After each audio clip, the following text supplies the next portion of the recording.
Hello, Mid-Michigan, and welcome to Clare Pioneer High School for the Pioneers versus the Standish Sterling Panthers. Chris Bachman here with you to bring you all the action. Ooh, boy, it is our Woods Household pregame show. And you know we're coming to you live from our Barberry Law Studios built by Konwinski Construction. Clare Pioneers coming to this game at 3-2. Standish Sterling comes into this game at 0-5. But when I was talking with Coach Spranger, he reminded me, well, remember, this team they weren't doing bad last year, but they were the only team that knocked off Ogama Heights last year, and so he's got his team knowing they cannot sleep at all. As I mentioned, Woods Household pregame show here on the Mid-Michigan Sports Network. I know you've heard a lot from me this year, and if you've got any friend out there that is only able to watch, only able to listen via YouTube. We will unfortunately not be on YouTube tonight. And again, if I could tell you exactly why, I would, but for just some reason, she ain't rolling, she ain't going. We're going to try and connect her again and see if she does go. But again, it's Chris Bachman here with you. On the mic, Adam Gursky will be on the camera tonight as we bring you Clare Pioneer football as they take on Standish Sterling. And this game's a big bounce-back game for Clare. They've lost their last two games. You could say somewhat of an upset loss. We lost 28-26 to Gladwin 2 weeks ago, and then last week playing, well, I think what everybody would call the powerhouse of the Jack Pine Conference in Ogama Heights. That's a couple of things that Coach Spranger, Jacob Halachek, and Hunter Smith and I talked about. And so rather than listening to me blab on here in the pregame, as you've kind of heard me do all season long, we're going to send it off to a break here on the Woods Household pregame show. Then you're going to hear my conversation with Jacob Halachek, Hunter Smith, and Coach Steve Spranger. It is the Woods Household pregame show. We'll be back right around kickoff after our great interview with these youngsters here on the Mid-Michigan Sports Network. Value is not just a price. When you buy something for your home, it's an investment. Knowing that you're getting a great deal and service after the sale is priceless. At Woods Household, we only carry quality products for your home at competitive prices. Furniture that is attractive and durable. Comfortable mattresses that last for years. Flooring that stands up to wear and tear. These are all products that last by trusted name brands like FlexSteel, Serta, Whirlpool, and many more. So shop the Woods way. Mumford Oil and Gas Supply is your one-stop shop for top quality products and procurement in the Michigan oil and gas industry. With over 45 years of experience and a strong commitment to customer satisfaction, Mumford Oil and Gas Supply delivers the best solutions for your oil and gas production, drilling, and service needs. If you need it, Mumford Oil and Gas Supply can get it. Visit them on Fancher Day or give them a call at 989-317-8582. Malley Construction in Mount Pleasant are experts in residential and commercial construction. From poured walls, flat work, pipe work, and road work, Malley Construction does it all. And they are Michigan Department of Transportation pre-qualified. Malley Construction is family-owned and a proud supporter of local high school sports.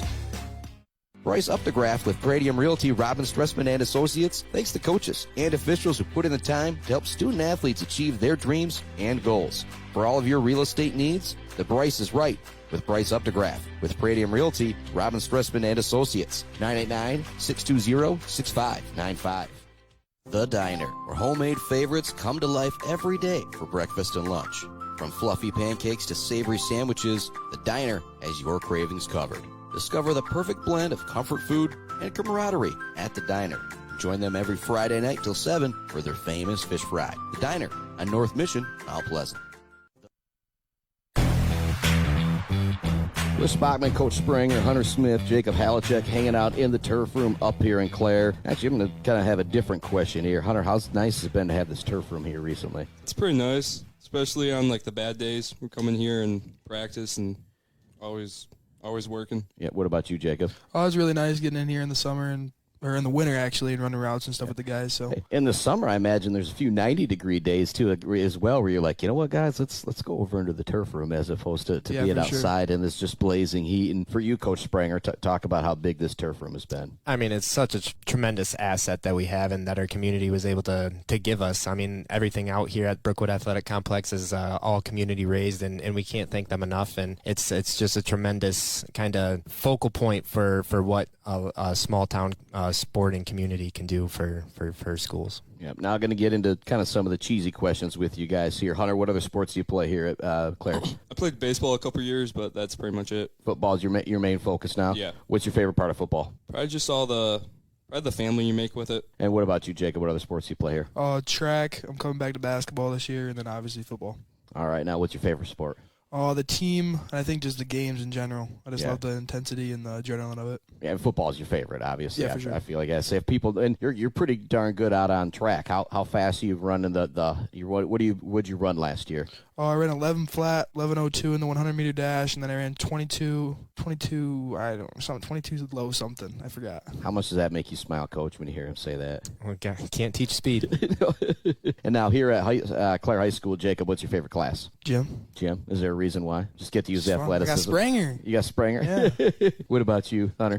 Probably gym class too. Gym class as well. And how's that make you feel that hear them say that, Coach? You just got to make you shake your head. Yeah, I'll just leave it at that. Yeah, the athletes, they love playing sports. They get a chance to do it in school. It's going to stand out to them. What's your favorite food? I want like a meal and a snack from you. Probably Hawaiian pizza. Hawaiian pizza. And so is Yeah. that the pepperoni and the pineapple on there? Just ham and pineapple. Ham and pineapple. Ham All and right, pineapple, yeah. all right. And Coach Spranger does. He's not a big fan of that. Now, what about your favorite snack? Snack? Probably salt and vinegar chips. All right. And is there a certain brand you like to have? Kettle cooked, Lay's, or Don't really matter. doesn't really They matter? all taste good. All right. What about you, Jacob? I say like favorite overall food, probably like Chinese food. I'm a big Chinese guy. All right. Now, is there a certain dish you like to get? Just like sesame chicken. All right. And then snack, probably like I don't know if you ever had them, the Nutella bites. Yes, I have They're had really those good, things. I actually kind of like bought those on accident one time and was very pleasantly surprised with them. Now, as far as a favorite drink, what's your favorite drink, Jacob? Water? No, I'm kidding. No, I know. probably like- Water's a great answer. Probably like Gatorade or Gatorade. Powerade. Yeah. All right. Is there a certain color of Gatorade, Powerade you like to go with? Blue. Blue. What about you, Hunter? You got a favorite drink? Probably like lemon lime. Lemon lime Gatorade. All right. What about you, Coach Spranger? Favorite drink? I know your favorite food. I think you said you were a big pizza guy last Yeah, with year. honey on it. Big time. Yeah. No, absolutely not. Absolutely no honey. I've converted. I used to be a lemon lime Gatorade guy, but now I'm probably just an unsweet iced tea. Keep it basic. Yeah, all right. I remember seeing like the Gatorade special. It was like a 30 for 30 short they made about Gatorade. You know, when they made it for the Florida Gators, and they were saying that the lemon lime Gatorade really isn't that much different from and I'm sure it really is. But I remember thinking that's always been my favorite one to go to. Now, Hunter, what's something you like to do outside of school and sports? You know, maybe job, video game, hanging out with friends, or something like that. I like to play Madden a lot. Pretty All good right. at that. And then during like hunting season, just hunt. Yeah. And now, what's your favorite? You know, do you go with the rifle? Do you go with the bow? What's your favorite? Rifle. Rifle. All right. And now, do you go online and play on Madden? Because I still like to poke around and play Madden, college football here and there, but I can't go online and play people. I've got enough trouble with the computer. I love playing online. You love playing online? Yeah. All right. You'd smoke me in the game there. What about you, Coach Spranger? What's something you like to do outside of school and sports? I imagine it's the kiddos at this point. But chasing the kids around, having fun with them. I like to golf when I'm able to get out and do that. But really, it's all family time outside of school and football. What about you, Jacob? Probably just playing the game. Big college football guy. Playing that, watching football in general, Sundays and Saturdays, and then just hanging out with the guys. College football or NFL? What would you rather watch? I'd rather watch the NFL, but I'd rather play college football. I actually really like that answer. What about you, Coach Spranger? Would you prefer to watch the NFL or college football? For me, the pageantry of college football, there's nothing like it except high school football. It's all college football. I mean, if there was a red zone for college football, that would be my absolute dream. What about you, Hunter? NFL. NFL is what you like to go with? All right. Now, here's definitely kind of a different, quirky one here. Hunter, what's your favorite genre of music? I would have to go with country. All right. Do you got a favorite artist right now? And if you don't, that's all good. Not really, no. Not really. All right. What about you, Coach Spranger? I used to be like an old school country guy, like Garth Brooks, Tim McGraw, and stuff like that. But I found myself just listening to podcasts nowadays. So that's basically it. I feel like that's kind of where I'll put on the music every once in a while when I'm going to the high school football games. I got a few songs that I kind of play going to the game. But other than that, when I'm in the car by myself, I feel like it's the podcast thing. What about you, Jacob? I kind of listen to everything. I'd say rap, but I listen to a little bit of country here and there too. All right. You got a favorite artist right now? I do not. I listen to a lot of different people. Yeah. All right. Hey, like I said, there's nothing wrong with that. And we'll start with you on this one, Jacob. Favorite TV show or movie of all time? Like when I bring that up, what's the first one that pops in your mind? Probably the new Top Gun movie. The new Top Gun. I really like All right, that. Yeah. That's good. That's a good flick. What about you, Coach? It's the staples. Remember the Titans or Sandlot. Those are my go-to favorite movies for sure. Sandlot holds up too. Oh, man. it It totally holds up as an adult. Definitely. Yep. What about you, Hunter? Probably Sandlot too. Sandlot. All right. I like that. The old school. This is ham right here. Yeah. If you had your dream job right now, Hunter, what would that be? Probably doing like HVAC. All right. Maybe my own business. All right. What about you, Coach? Are you living your dream job right now? Oh, definitely. I mean, I knew since I was little I was going to be a teacher and then hopefully be a high school football coach, and it just worked out that it's my dream spot here at Clare. So it started when you were the water boy. Oh, definitely. It's worked all the way to this. Definitely. What about you, Jacob? Probably just somewhere in sports. I don't really have like a certain area, but it's somewhere in sports because I love sports. Particular sport? Would you want to be involved in football? Yeah, for sure. I'd say. But if you could be involved in basketball, baseball, any type of track and field, just being involved in sports is your passion kind of a thing. Jacob, what's something you learned playing high school sports, in particular football, you just can't learn in the classroom? I mean, just the work ethic part of it. You know, the harder you work, the more likely you are to come out on top. So I think the work ethic part of it has really stood out. Yeah, what about you, Hunter? Non-stop work that people don't even think about. Just always working. And, Coach, I've asked it to you before, but you got a newer answer, the same one. It's all good. It's probably the same one. I mean, the handling adversity and bouncing back from and learning those life lessons that things aren't always going to go smoothly. I mean, you can be the hardest worker, and these two guys probably are, but some things just aren't always going to be sunshine and rainbows for them. So that just handling that type of adversity and bouncing back and continuing to push forward and striving for your best every single day is a life lesson that is tremendous. Hunter, what do you think high school would be like if there was no high school sports? I think it'd be pretty boring. Yeah. This is where I wish I had the little 5-minute video clip every time, Coach, when I ask the kids these questions, because they just kind of stare off like it's just something that's kind of unfathomable to them, you know? 100%. I mean, it just would definitely feel empty. I mean, I'm not really sure how else to explain it. I haven't heard the empty word before, but I kind of like that. And again, high school education is the most important thing, but there's nothing wrong with sports being a big incentive to getting that education. What about you, Jacob? What I feel about it? Yeah. I mean, you're not going to catch me reading a book in the library every day after school, so I mean, it would probably be pretty bad. You know, if it's sports that carries guys to a 3-point, a 2-5, or whatever it is, it's better than them dropping out and failing. I said Brad Gross from Beal always had my favorite answer. He said it probably would have been farming at 16 if there wouldn't have been any high school sports. And for you, Hunter, what's a Friday night like for you and Claire? Can you kind of take me through your day? Do you go home and take a nap? You know, I was talking with Jacob Crawford in Ithaca. He says he has a Subway pizza every Friday before a game. You got any traditions or anything like that? So right after school we lift, and then we eat, and then if it's home game we come in here in the turf room, and then we just chill out, just hang out, listen to music, and just relax, get ready. Yeah, but I imagine, so you guys are together immediately after school until game time, Coach. That's kind of the plan. You guys do a meal together and everything like that. Talk about how special those moments are for you, Coach. I mean, it's outstanding. I mean, I think back to when I was playing and leading up to the pregame and stuff like that, and everybody's kind of locking in together, and that's when you're really kind of gathering the troops, and it's kind of like a us versus all mentality, and it's you guys you're kind of getting ready together, and those things are exciting, and those are going to be the memories that you take off from that, and hopefully that these guys are going to carry on even after they're done graduating, done playing. Yeah, what about you, Jacob? You got any traditions or anything like that you just got to do on a Friday? We all get behind the band and we run through this big paper with like whatever it says on it every week, some different, but it's just really special. I mean, I remember growing up, I wasn't really a big football kid when I was younger, but like growing up, I was at some games and seeing us walk around and touch the statue and everything. It's just really special, and you kind of feel it. It just gets adrenaline going. Last time we talked, Coach, you guys had the last time we talked was going into that Ortonville Brandon game, I believe. You guys being able to play at CMU, Hunter, what are you going to remember about that experience? And I apologize for having a missed call on your interception, too. I thought it was a go. Was it West? You just said that before this, too. Yeah, was it West or whatever, too? I was yeah. But 54-64, you get that football out there. You get those numbers crinkled up. That's what I like about those single digits, Jacob. I can't really. I guess 4 and 9, I could get that goofed up. 6 and 8 can get that goofed up. But is that what you're going to remember about that game, I guess? Is that big pick and return? Yeah, I'll never forget that.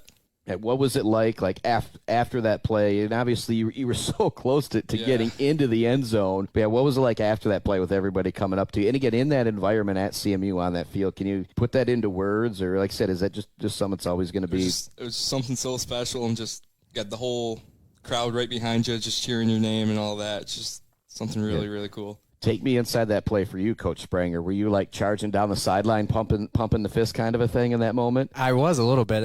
It caught me off guard because I was turned and talking to, I forget who it was, an assistant coach or something like that, looking at the iPad, and then all of a sudden I hear this big roar, and I look up and I'm expecting one of our skill guys to be flying down the field because that's normally what happens, and Hunter's he was flying. He was moving pretty good for a little bit. There may have been a wall there that he ran into, but I'm seeing the stiff arm he put on the quarterback and was able to keep going. And then what I love to see as a coach and looking back at it was watching film and seeing how our sidelines and Hunter mentioned the stands and everybody kind of erupt and kind of get all jacked up, and that's something as a coach you can step back and like, that's awesome that we're all in on for him, and we're wanting him to score so bad. And maybe if Dane Alexander would have got down there and threw a block for him, that might have been a little bit better, but all good. Jacob, what are you going to remember most about that experience, that game?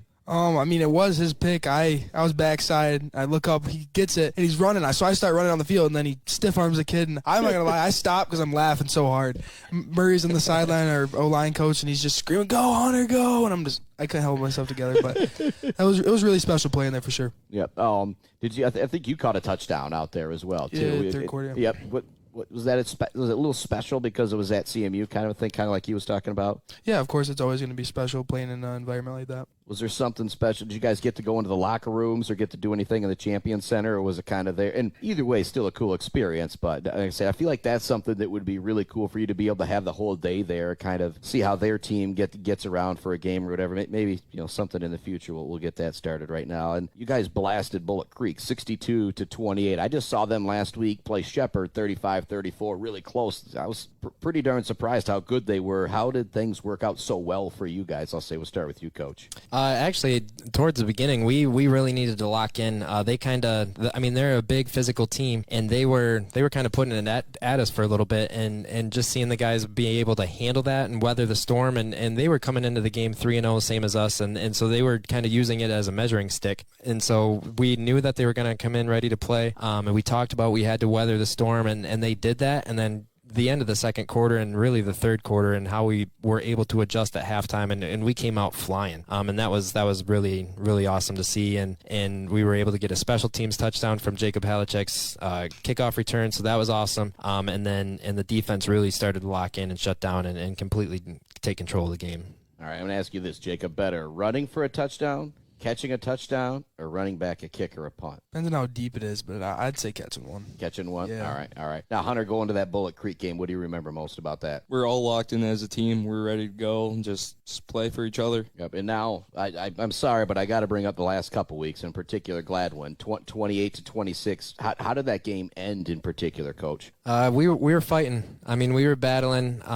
We scored late, or I'll even take it back a little bit further. They scored with about 3 minutes left. We were down 9. We knew we had all 3 timeouts, so we were still into it. We turned it over on 4th down, and the guys could have really hung their heads and just kind of mailed it in right there. And then we were able to cause a turnover. So we caused a turnover. We were able to recover a fumble, get a big score, and then we had a great onside kick by Cage Greenfield. So now we're down 2 with about 1:14 left, and really in my mind, I'm thinking we got to get to our 20 the 20. You guys got the ball back on the outside? We got the ball back on the. He told me to do the game way earlier. I saw you post on my schedule too. Gladwin Clare. Well, and it was like the way things worked out. I was trying to have 2 for everybody, and it didn't work out with Ithaca Lawton. But when he brought it up, when I saw the score, I went right back to that, Jacob, and I was like, man, that's probably the one I should have been at that week. Yeah. So I mean, I'm taking from it the way that we continue to battle, because I mean a rivalry game like that and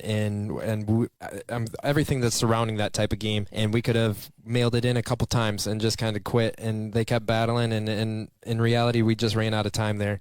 So that's something that I'm proud of, and then that's something hopefully we can build on throughout the rest of the season. And credit to them too. They came in 0-3 thinking maybe our season's over, and instead they've now picked up a couple wins in a row, and things are really turning around for them. And again, I think high school sports, we talk about the life lessons you learn.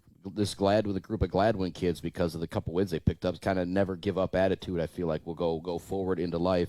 What do you remember most about that game, Hunter? It was very physical. We just never stopped, and we just kept fighting. What about you, Jacob? Oh yeah, it was a tough game. Again, really physical. Don't always come out on top. So.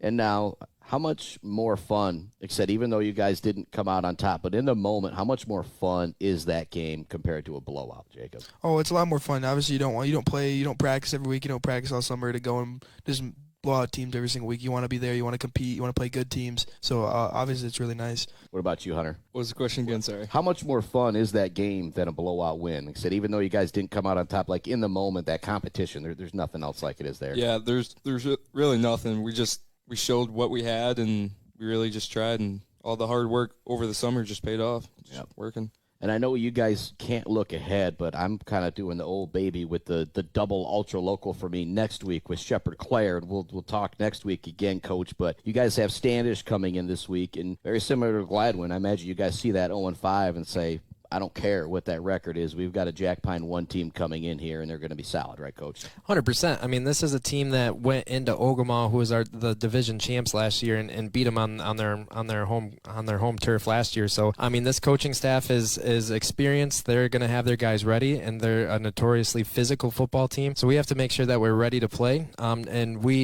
like you said, we have to throw out the records no matter who we play, because in high school football, a lot depends on what we're doing. It doesn't necessarily matter what they're doing or what they're bringing in as far as schematic. As if we execute and we do what we need to do, we should be fine. That's really where we're trying to handle our business week to week. For you guys, scale of like 1 to 10 and fun you've had overall in life, does anything compare to football, Hunter? Not even close. Just everything that comes with football, you don't even realize, just makes it so much better. Yep. Jacob, what about you? Same thing, not even close at all. Yeah, but these are some guys, I'm sure you guys have been some cool places, done some cool things, and again, I'm never trying to knock on academics, but just how important high school sports are to kids. I want to continue to put the light on that. And for you, Coach, anything like Friday Night Lights that compares? Oh, not really. I mean, the sense of the whole community behind you and pulling for you, I mean, there's nothing that really compares to that. And I mean, mentioning like the turf room and stuff like that, we're in such a supportive community, and just knowing that, I mean, they're able to do that. They just want and willing to do whatever it takes to put these guys in positions to have success. I mean, that's the outstanding. I mean, nothing compares. Hunter, Jacob, Coach, thank you guys so much for joining me. Really appreciate it. Appreciate it. Thank you. Thank you. Thank you so much for tuning in to this Mid-Michigan Sports Network podcast. You can find everything at midmichigansportsnetwork.com. Make sure you follow me on Facebook and YouTube so you never miss a live event. Thanks so much for tuning in to the Mid-Michigan Sports Network.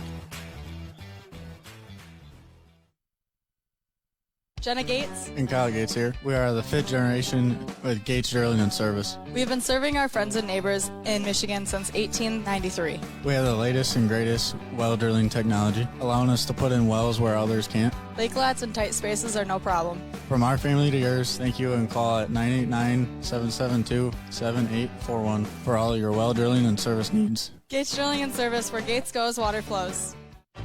Bill's Custom Fab can handle any job you need, from large-scale steel building projects to fixing your favorite stainless serving pan. Bill's Custom Fab can weld and fabricate anything. Call today at 989-772-5817 or stop by on Gover Parkway in Mount Pleasant. Good luck to all of our local athletes from Bill's Custom Fab.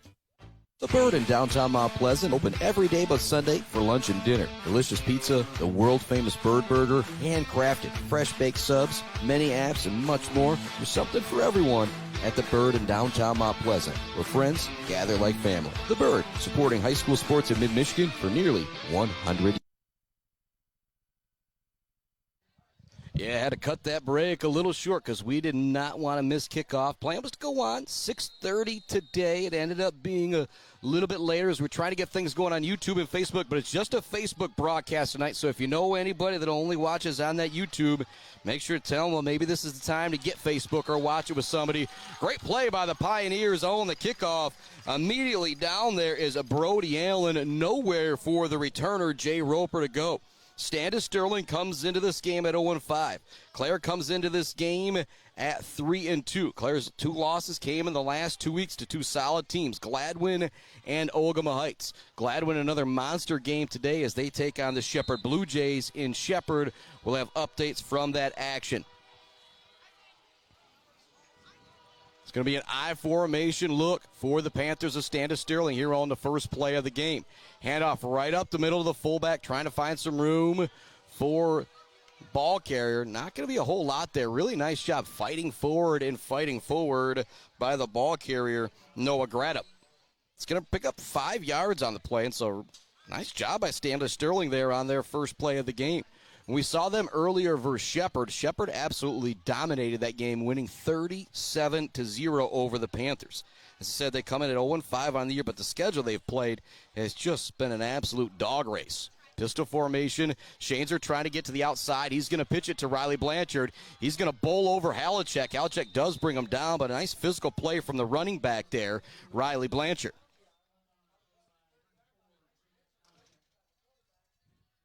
And trying to make sure we got the best view of that scoreboard for everybody up there as I adjust things a little bit there for you. Again, about as clear as it's going to be with some of the red numbers out there. Just doesn't show that great. First down and 10 now for Standish Sterling on their third play of the drive. Started at their own 12. They're now at their own 30-yard line. Shane's in the gun. He wants to throw. He's got a wide receiver to the far side. He's flushed out of the pocket. Bringing him down in the backfield is going to be Mr. Cruzcamp. I tell you what, when I watched Dylan Cruzcamp at CMU, he was big time. So it's going to be a tackle for loss for Cruzcamp, or maybe you could even give him a sack, but on my big play sheet, I'm writing tackle for loss Cruzcamp on 1st and 10.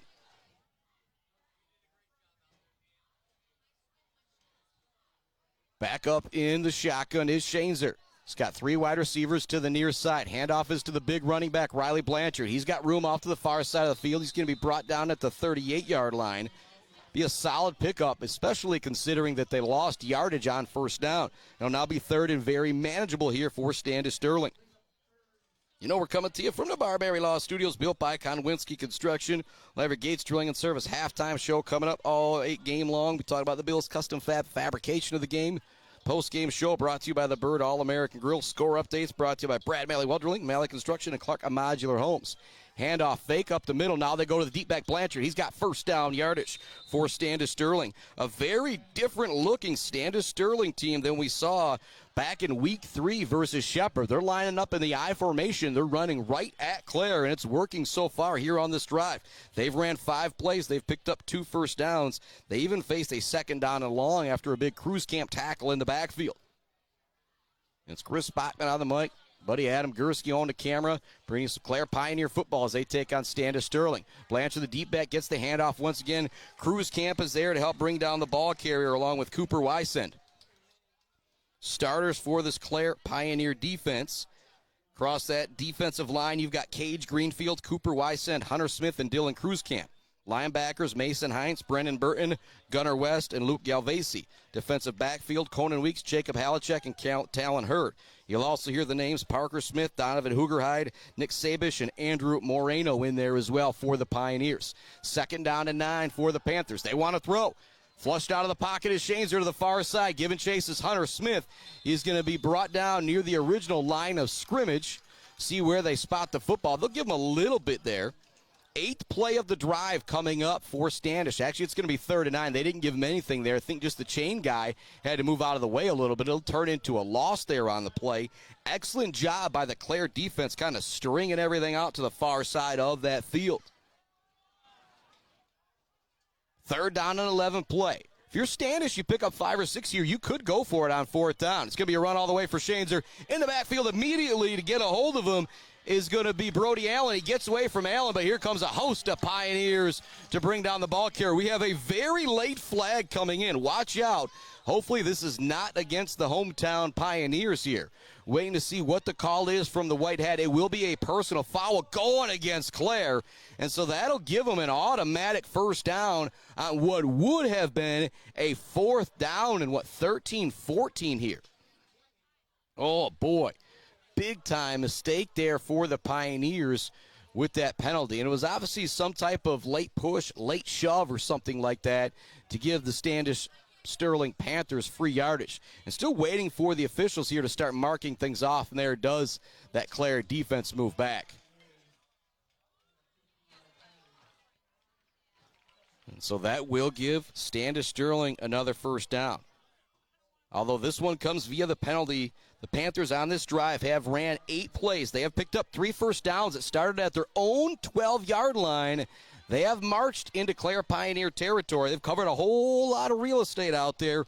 Brought to you by my friends Bryce Updegraff, Joe Wentworth, Pradium Realty, Robin Stressman and Associates. First down and 10 play. Riley Blanchard remains the deep back. Gradup is in at fullback. They hand it off to Gradup. He's got big room up the middle. First down yardage for the fullback on the carry. And I'll say it again.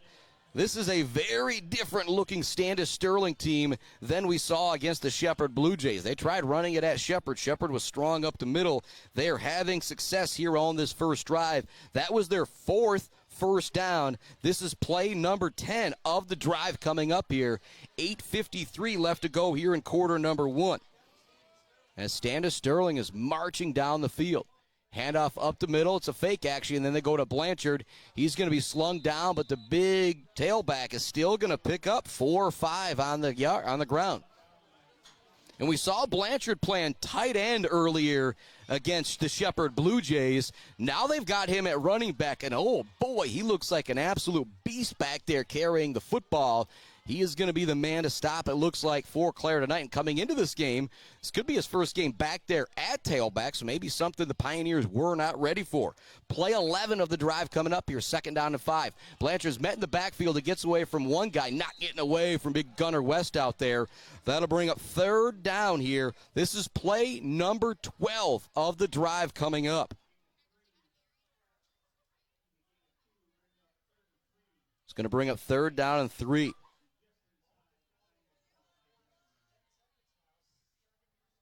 Clock continues to move here. 7:45 left to go in quarter number 1. Third down and 3 here for the Panthers. Definitely 4-down territory. With the way Blanchard has ran the football out of the eye with Gradup in front of him, I'll be shocked if they go anywhere else with the football here on this third down. It is Blanchard, the deep back in the I formation. He gets it on a pitch, looking to get the outside. Runs through a couple arm tackles. He's got first down yardage near the 20-yard line. Tough running out there from big 42, the senior running back, Mr. Riley Blanchard. Boy, he has carried the load here in drive number 1. As Standish Sterling has marched all the way from their own 12-yard line. They now have it at the Clare 21-yard line, first down and 10. This will be play 13 of the drive coming up. Clare did have them in a fourth down situation, but a personal foul gave them a first down in Clare territory. So Bill's Custom fabrication of the game, rarely ever going to be a penalty, but that's something to think about. Shaneser with the option look all the way. He cuts it upfield. We've got a flag coming in where it could very well be a hold. It would be a pickup of 6 or 7 from Shaneser on the play. If it stands, we will see what the flag is. And it's 3-2 Clare, 0-5 Standish Sterling. The Panthers with a march here to start this game. It will be a hold going against Standish Sterling. And with the way they've wanted to keep the football on the ground, this could be a great opportunity for the Pioneer defense to take advantage of Standish being put behind the chains. I'd like to thank some more of our great sponsors. J&J Auto, Blockco Pools and Spas, Konwinski Construction, Weber Brothers Sawmill, Mumford Oil and Gas Supply, E&S Graphics, Mount Pleasant Automotive, and I mentioned our friends, Bryce Updegraff, Joe Wentworth, Pradium Realty, Robin Stressman and Associates. We'll also be talking about the high and tight turnover battle tonight, brought to you by High and Tight Footballs, my buddy Tom Krazier. Throwing his Shaneser here on 1st and 19, slings it to the near side. It's going to be caught by his tight end, tackled out on the play by Conan Weeks, but it was a solid pickup for Vance Stokozinski. We'll see if that gets them back to the original line of scrimmage. Not quite, so it'll be second down, and I'm going to call it 13 here. Clock continues to move. What a drive here from Standish Sterling to start this game. By the time they run this play and go out there for third down, they will have ran off more than half of this first quarter clock. Roper is in the backfield with Shaneser. He takes the snap. He's rolling to his left. Wants to throw it back over the middle. It's going to be caught, but in traffic. Big hit out there from Mr. Donovan Hoogerhide on the wide receiver. He brought that catch in and was leveled right away. That's going to bring up third down. We are now already halfway through quarter number 1. We have got play 15 or so of the drive coming up here for Standish Sterling. Actually, it kind of threw that one near the line of scrimmage. I thought it was further downfield, but I think that was just the way the line kind of moved things. It's third down and 11 for Standish Sterling. Riley Blanchard not out there at fullback. It's Roper out there at running back in the gun. They sent a man in motion. They want to throw it that way. Now looking to throw it back over the middle. It's going to be almost intercepted by Hoogerhide. The intended wide receiver slipped and fell down on the play, which allowed Hoogerhide to close in and get his hands on the football. He just could not quite bring it in. That'll bring up 4th down and 11 now for Standish Sterling. They will go for it here in no man's land. If you tried kicking this field goal, you'd be looking at about a 38-yarder. And we do have a lot of substitutions coming in. And they are going to try and go for this field goal. This will be 39 yards if he makes this. If I'm Clare, I'm watching out for the fake here because Shaneser, the quarterback, is the holder. Snap's good. The kick is up. It might have the distance. It's good. What a kick. On that kick was the senior Carson Coyne. The 38-yard field goal will put Standish up 3-0. What an absolute boot on the 16th play of the drive to get points on the board for Standish Sterling. We'll keep our broadcast right here. 16-play drive that took off 6 minutes and 43 seconds of this first quarter. You look at the Clare scores this year, they put over 60 on Midland Bullock Creek. You want to keep the ball out of their hands. A great game plan to start things off from Standish Sterling by keeping the ball on the ground. They take 6:43 off of this first quarter clock. We'll see if the Clare Pioneer offense can answer. That's the pressure you put on Clare, taking so much time off the clock. They don't have to score right here, but you kind of feel like you do now if you're Clare, because you give it back to Standish, you're going to be down heading into the second quarter if they're able to have another drive like they just did. More thanks going out. Mount Pleasant Public Schools, they need bus drivers and parapros, substitute teachers. Will Sub get started substitute teaching here in the area. If you want to be a bus driver, they've got paid training, full benefits at the mtpleasantschools.net. Also love to Martinez Lawn Care, Bogwai Bang Gun Bradley, Powell Frame and Collision, Dick Silva Auto Sales, Brickner and Bunker Insurance Group, Block Electric, The Diner, All Seasons Fireworks, Pier Plumbing, Hanging by a Thread, and GNS Mechanical. Here comes the kick. It's actually going to take a nice bounce for Standish. Halachek has to field it near the goal line. Now trying to find some room here to the near side. Cuts it back upfield. It'll be barreled over at the 24-yard line. That's where the Pioneers will start their first drive of this ball game, trailing 3-0. And again, coming into this game, if you're Clare, you won 3 straight. Now you've lost 2 straight. 28-26, you fell to Gladwin. They had the ball late with a chance to take the lead. Just did not happen. And against Ogama Heights, just like everybody, they kind of hung around for a quarter and a half. It was 7-7 in the second quarter, but then Ogama ended up winning 41-7. Alexander in the gun. Heinz lined up to the right of him. We've got a timeout on the play. Coming from Standish Sterling, actually. Very interesting here to have a timeout before your first defensive play. But we'll keep it right here. Thanks to more of our great sponsors. Dance Again Dress Consignment Shop in Wademan. I know there's 3 homecomings tonight.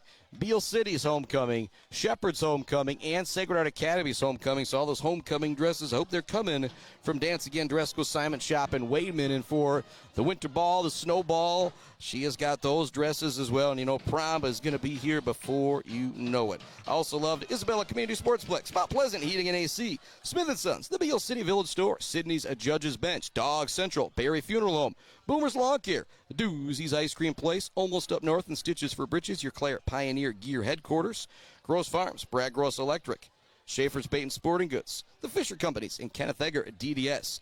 Here comes that Pioneer offense once again. It's Dane Alexander at quarterback, Mason Heinz in the backfield with him. In the slot to his left is going to be Conan Weeks. In the slot to his right is going to be Jacob Halachek. Weeks goes in motion. Handed off up the middle. Heinz with big running room. Bowls over the safety for first down yardage. Little J&J Auto collision report there from the junior running back, Mason Heinz. We'll see if they give him first down yardage on the play. They will. So 1 play, 1 first down for the Pioneers. Cross that offensive line for Clare as they move in a hurry. It's Cage Greenfield, William Tate, Peyton Duncan, Nick Sabish, along with Hunter Smith. Somehow they get it away, but the ball is loose. Diving on it is Halachek. Did not see if they called that a forward pass or a fumble. There won't be any markers, so that will be a big loss for Clare. That'll bring up 3rd down and long. And again, I mentioned that long drive from Standish.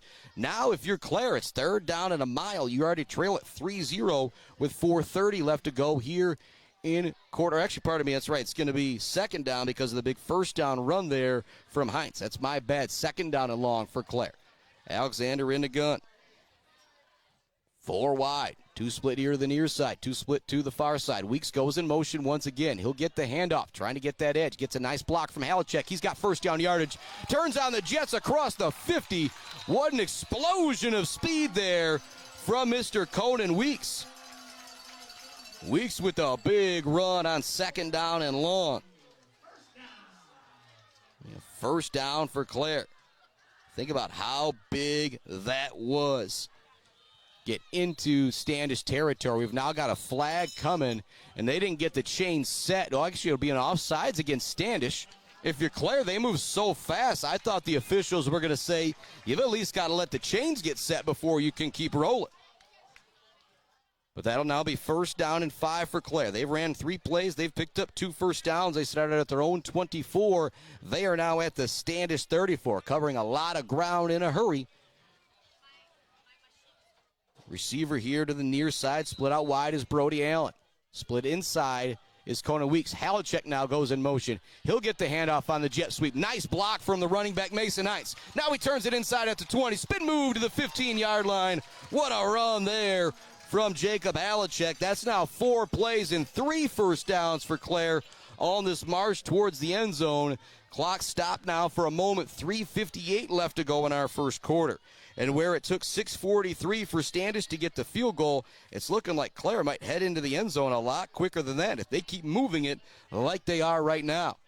Handoff up the middle. Heinz has got room. Gets another block on the outside from Brody Allen, and he's in! Touchdown! Pioneers! Mason Heinz with the TD. Big block on the outside from Brody Allen to spring his running back into the end zone for the touchdown. And you can hear the Clare Pioneer Band roar. We got the door open. I said to Rob Wise I could close it, but I love it in the background. Pioneers lead it 6-3. Out there for the extra point for the Pioneers is Mr. Braden Humphrey. On the hold is Dane Alexander. He's a snap. Kick is up. It is good. 7-3. Pioneers with the lead. A great drive from Standish to start the game, but a big-time answer from the Pioneers. They go up 7-3 with 3:44 left to go in the first quarter. Back with more Pioneer football right after this. Hi, I'm Attorney Joe Barbary. Just like doctors specialize in areas of medicine, at Barbary Law, we specialize in getting you the best possible results. If you've been injured by someone else's negligence, you owe it to yourself and your family to call our legal team. At Barbary Law, we focus on one thing, and that's getting you the compensation you deserve. Every case we take personally. My attorney is Joe Barbary. He can be yours too. Mumford Oil and Gas Supply is your one-stop shop for top quality products and procurement in the Michigan oil and gas industry. With over 45 years of experience and a strong commitment to customer satisfaction, Mumford Oil and Gas Supply delivers the best solutions for your oil and gas production, drilling, and service needs. If you need it, Mumford Oil and Gas Supply can get it. Visit them on Fancher Day or give them a call at 989-317-8582.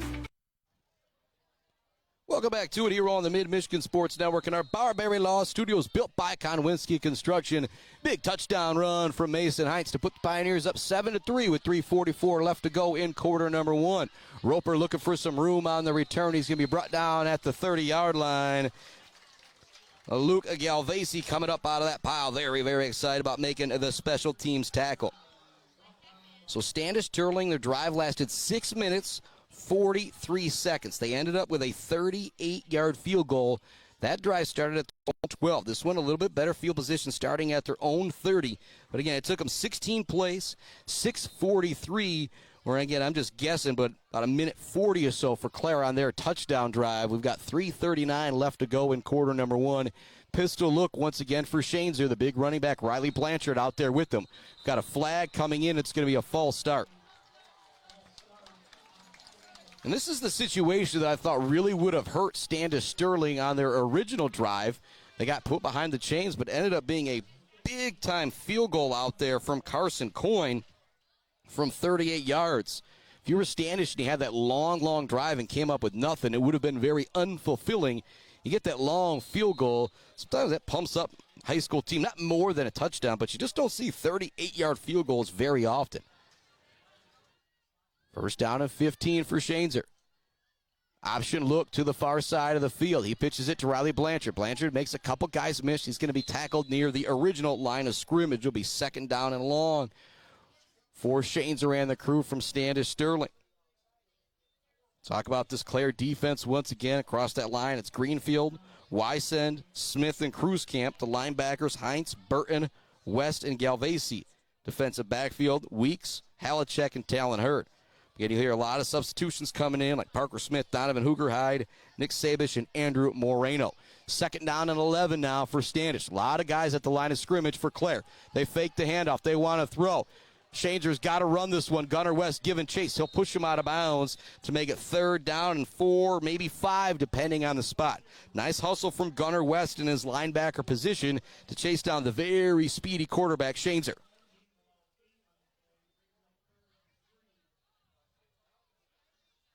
So it looks like Halachek's going to be checking out of the game for a moment for the Pioneers on this third down and 3 play. Riley Blanchard is the deep back. Also out there at fullback is Greta. This was their formation they were very successful with on their first drive. They go to Greta, the fullback. He's going to be really close to first down yardage. It was a big play out there from Brennan Burton to get him initially, but if you're Standish, you just didn't need to pick up a ton on the play. They will give them first down yardage. They needed 3. They got 3. They pick it up. First down and 10 for Standish. They continue to churn the clock. 2:44 left to go in quarter number one. Clare leads it 7-3 here on the Mid-Michigan Sports Network and our Barbary Law Studios built by Cottonwincy Construction. Standish keeps playing like this. We'll be at our Gates Drilling and Service halftime report before we know it, and still waiting for something big for the Bills Custom Fab fabrication of the game. Weeks' big run on second and long for Clare is kind of the biggest play so far. Shotgun look for Shaneser. They sent a man in motion. We've got flags coming in. It's going to be a delay of game.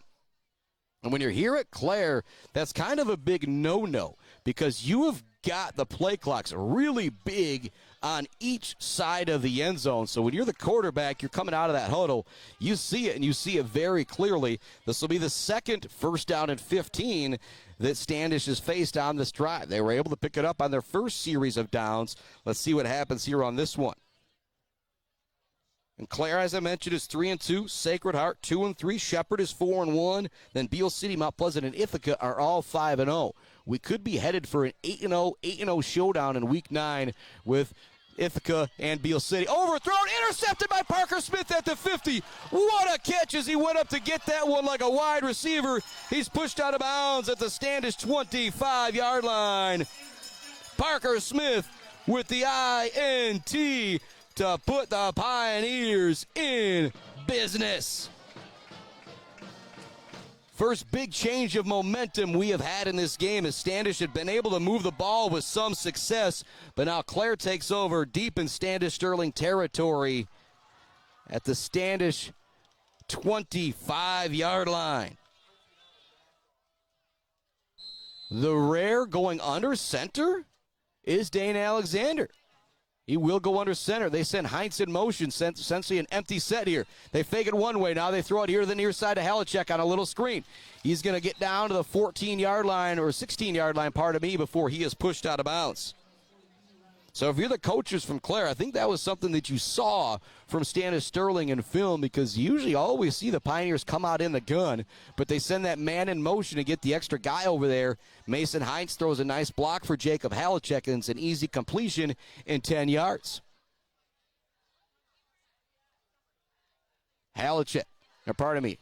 Alexander standing on the 20. Weeks goes in motion. He gets the handoff. He's going to be hit right away. Nowhere for Conan Weeks to go on the jet sweep. Excellent defensive play that time from Standish Sterling. That's going to make it 3rd down and 3. And if you're Clare, this is definitely 4-down territory. In particular, it's the fact that you were able to get the interception. Kind of makes you feel like you got a bit of a free possession here. Alexander in the gun. Heinz lined up next to his left. They want to throw. Quick throw over to Parker Smith. It's going to be overthrown. That's going to bring up 4th down and 3 for Clare.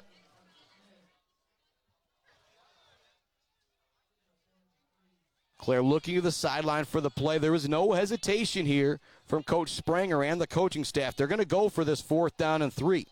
7-3, Clare leads it with 1:29 left to go in the first quarter.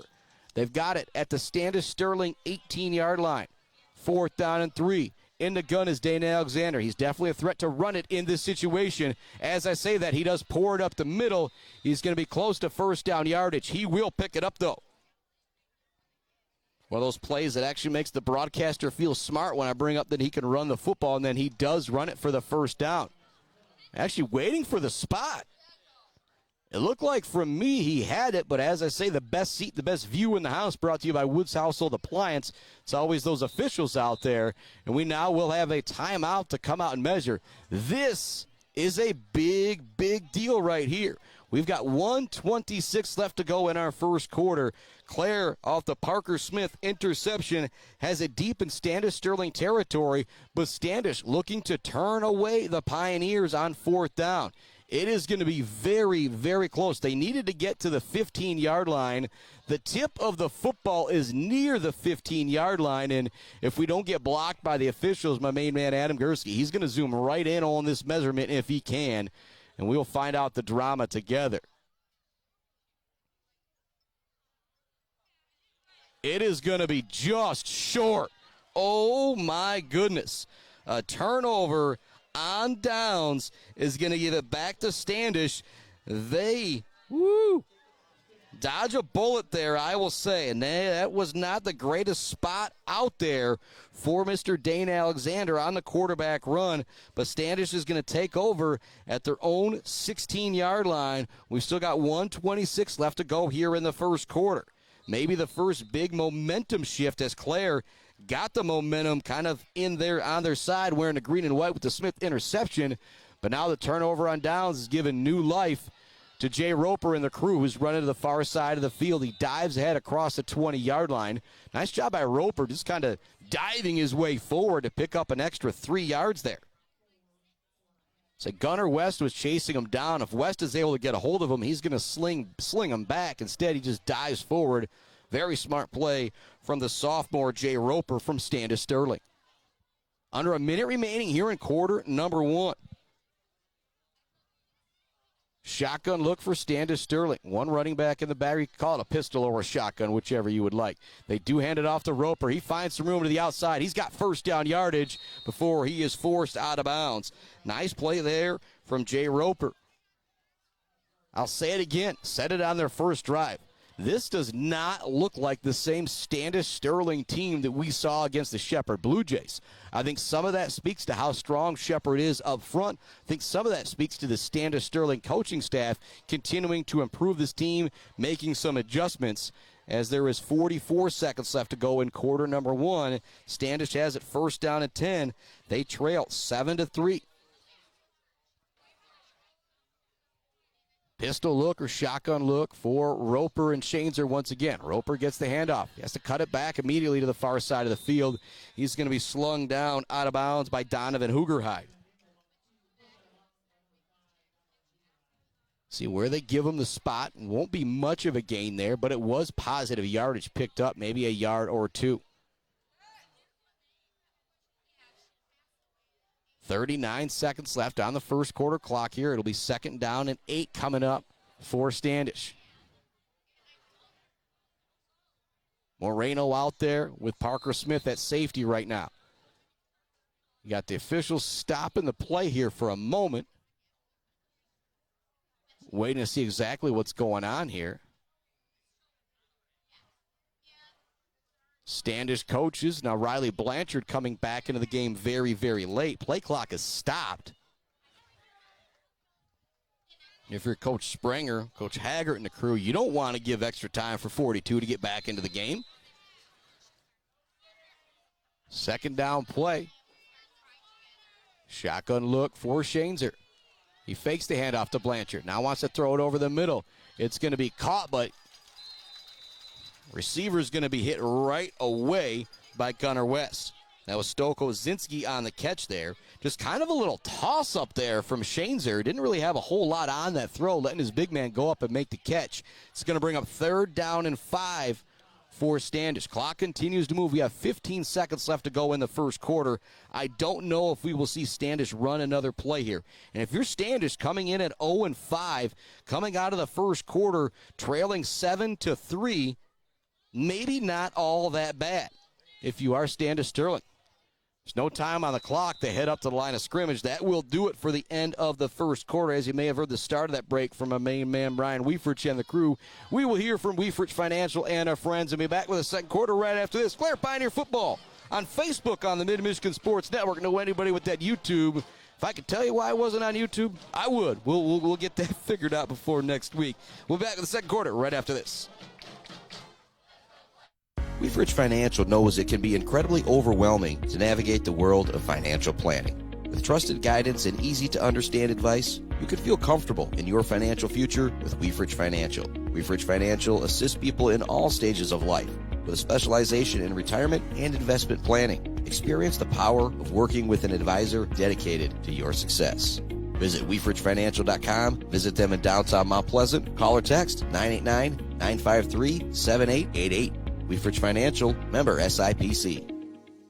The Bird in downtown Mount Pleasant, open every day but Sunday for lunch and dinner. Delicious pizza, the world-famous Bird Burger, handcrafted, fresh-baked subs, many apps, and much more. There's something for everyone at The Bird in downtown Mount Pleasant, where friends gather like family. The Bird, supporting high school sports in mid-Michigan for nearly 100 years.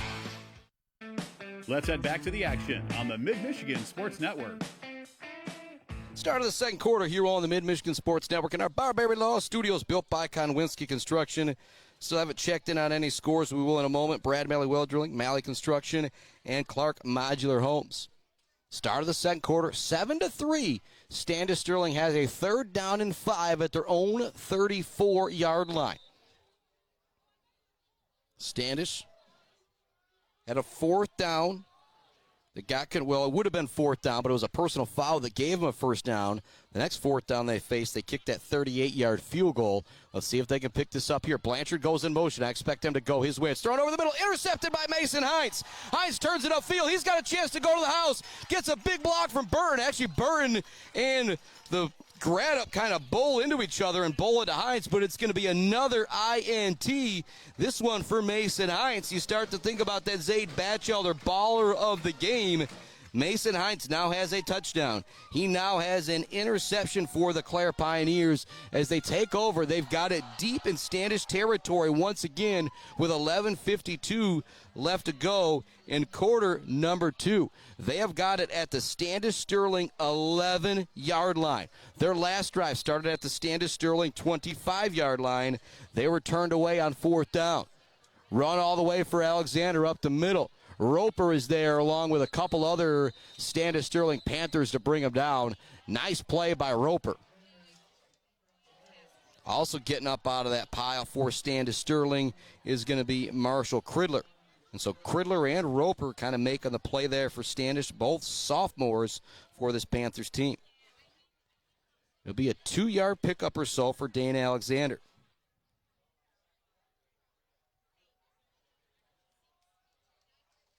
Shotgun look once again for Alexander. It's Smith and Halachek here to the near side. Halachek goes in motion to the far side of the formation. They fake it to him. It's going to be a run for Alexander. He's hitting the backfield, nowhere to go. Jay Roper in there again for the tackle.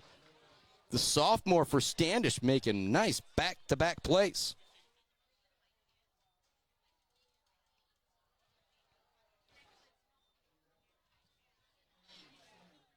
Third down and long now for Clare. Imagine this is 4 down territory unless they want to try coming out for the long field goal. with Braden Humphrey or Abby Boyd. Alexander looking to the sideline for the play. Some last-second substitutions coming in for Standish Sterling. It's now an empty set for Alexander. Play clock clicking down. He gets the snap. He rolls to his right. He's looking. There's nobody there. He slings it. Caught by Parker Smith in the end zone. What a play from Dane Alexander. He did not have an open wide receiver until he got all the way to the sideline, and he absolutely had to throw the football, and he connects with Parker Smith for the TD. I mentioned that Zayd Batchelder, baller of the game, Heinz with a TD and an interception. Now Parker Smith has caught an interception and caught himself a touchdown. 13-3, Clare is in front. 10:24 left to go in quarter number 2, and momentum now all in the green and white after 2 interceptions from the Clare Pioneers, and they are up 13-3 with an extra point coming up here.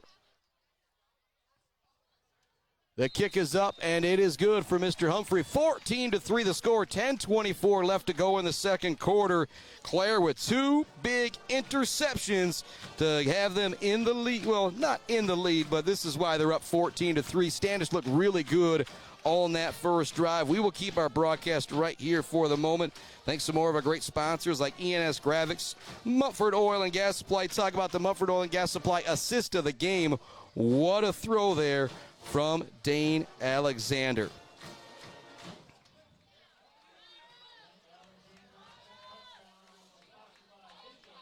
And lots of other games happening in the area. So we'll continue to update you on that stuff.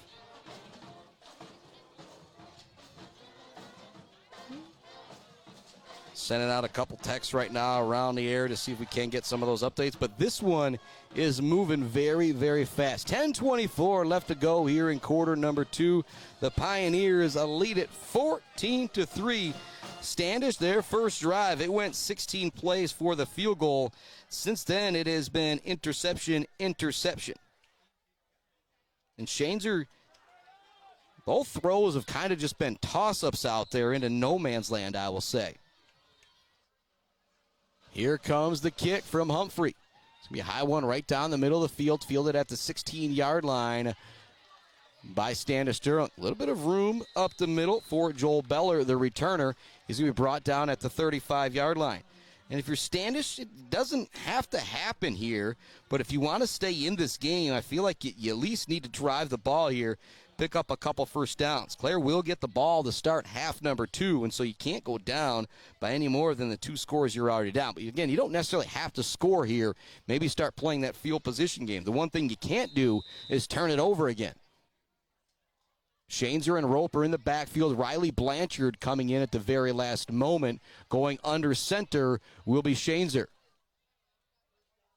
Hand off to the fullback. Actually, it's a fake. Shaneser tries to pour it to the far side. There's nowhere to go. It was a really nice job by the Clare defense. They stacked up the initial play. Then Brennan Burton was still there when the quarterback went to take it to the outside. Second down and 8 coming up for Standish Sterling. On an island here to the near side at cornerback is Jacob Halachek. Same on the far side for Conan Weeks, but that's the way those youngsters like it. You've also got Moreno, Parker Smith out there. Couple safeties, couple cornerbacks right now. Usually a 4-4 defense for Clare, but a bit different right now. Nowhere to go on that carry. Gunnar West there on the tackle. And a shout out to Hunter Smith, Gunnar West, 54 and 64. You go back to that game at Central Michigan University when Hunter Smith had that big catch and return.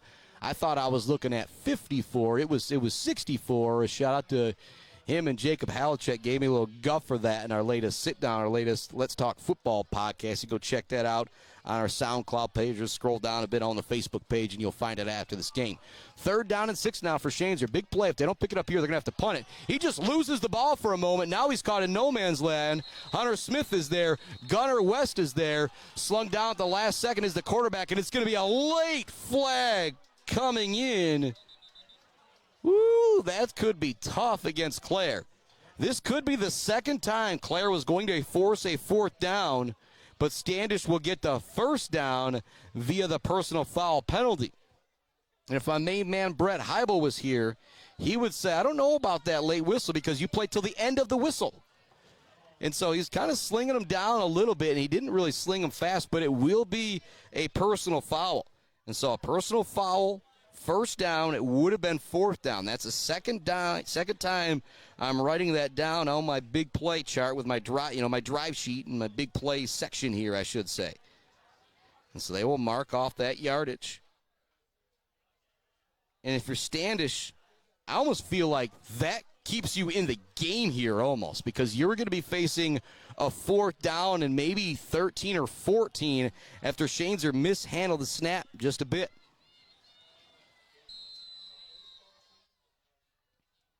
Ball now near midfield. Shaneser in the shotgun. They send a man in motion to the far side of the field to run all the way for Riley Blanchard. He gets away from the original line of scrimmage. He's going to bowl over a tackle on the far side. Now, Riley Blanchard, probably 6'2", 220, 230. He is a big running back out there. If you are some of these smaller guys for Clare, you're going for the legs. You're looking to wrap him up and bring him and yourself down to the ground. It's going to be the best way to tackle him. But a nice run there from Riley Blanchard. And when they get him the football, once he gets past that original line of scrimmage, he's been able to do big-time damage for Standish Sterling. Roper in the backfield with Shaneser. Hand it off to Roper. He wants to get this outside edge. Halachek turns him inside. Hit hard out there by Parker Smith with J&J Auto Collision Report. But if you're Jay Roper, you will take the punishment because you picked up first down yardage. Standish Sterling refusing to go away here in this one.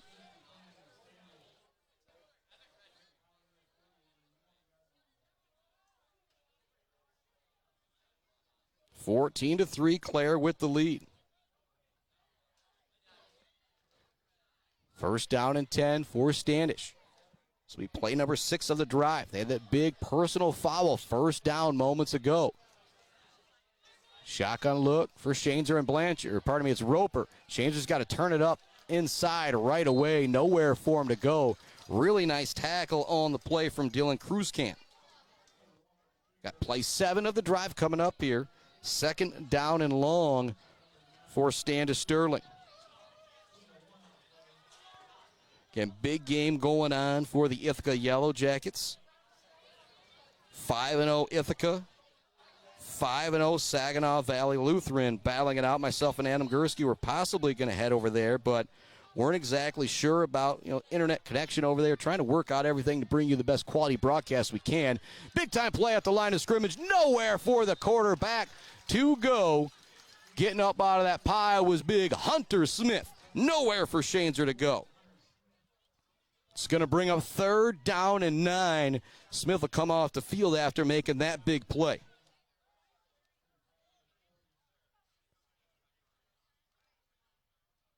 Probably 4-down territory here if you're Standish Sterling. Third down and 9. You're just inside Clare territory. 6:30 left to go, second quarter. Clare leads at 14-3. Option look, it's going to be a bad pitch. It goes way across the 50. Roper just has to jump on it. It's going to bring up fourth down and a mile. I don't see any flags this time. Standish is going to have to either punt this one away or it's going to be some type of Hail Mary play from Shaneser. And what we've seen from Shaneser, he's great at running the football. He is slippery. He can throw it over the middle, but it's going to be tough for them to complete something on a 4th and 21. Unless you got that type of screenplay you want to run. They will not. It'll be Belor back there for the punt. And so the Standish Sterling possessions have gone 38-yard field goal, interception, and now it looks like a punt here. Decent snap, a little bit of pressure on the punter. It's a really high punt and not a good one. Not returnable for Halachek. Clare will have it near midfield, it looks like. They lead it 14-3 with 6:18 left to go in quarter number 2. And some teams, I might say, you think about having a nice drive, punching this one in with a minute or so left to go in the game. But Clare's going to have it not midfield, but I'm going to write down midfield on my drive chart because it's really darn close. Actually, it's going to be their own 44. That's a little too far to write that down.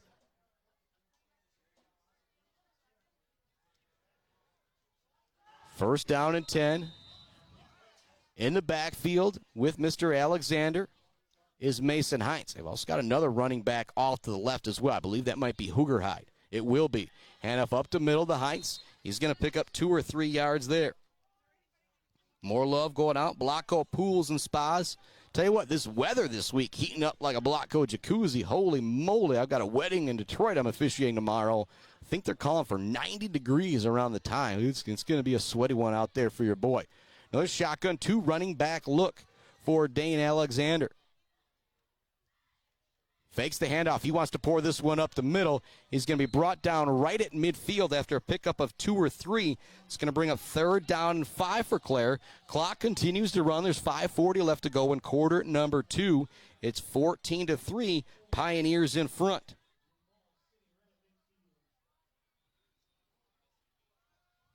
Going back to the traditional 4 wide set. Here on the near side, lined up in the slot, it's Donovan Hoogerhide. Lined up to the far side in the slot, it's Jacob Halachek. Don't see Conan Weeks out there offensively right now. He's getting a drink of water on the sideline. He's one of the go-to guys in this situation. It's Hoogerhide in motion. They fake it to him up the middle. Is Alexander. He's got first down yardage. There he goes. Looks to split the defense. He jukes the guy out of his shoes. His jersey's pulled on, but he will not go down. We've got a very late flag coming in. Very, very late flag coming in. We do have another flag early as well. Coach Spranger spranging off the sideline. He's not happy about the call. As of right now, though, it would be a first down for Alexander inside the 20 of Standish Sterling, but we're waiting to see what the call is. The officials getting together right now. Big call here. The chains are moving forward, though, like this is going to be a first down on the far side of the field, and they're in contact with an official over there. So this is either going to be some type of late hit personal foul. If there was a hold here on the near side initially, I believe that flag is getting picked up. All officials are gathered together right now, sorting things out. Score update brought to you by our friends, Malley Construction, Brad Malley Well Drilling, and Clark Modular Homes. Beal City up 29-0. There's still 9:55 left in the second quarter for their homecoming. Great start for the Beal City Aggies as they look to move to 6-0 on the year. Crazy to think that we have got 3 of our 6 ultra locals are still undefeated on the year.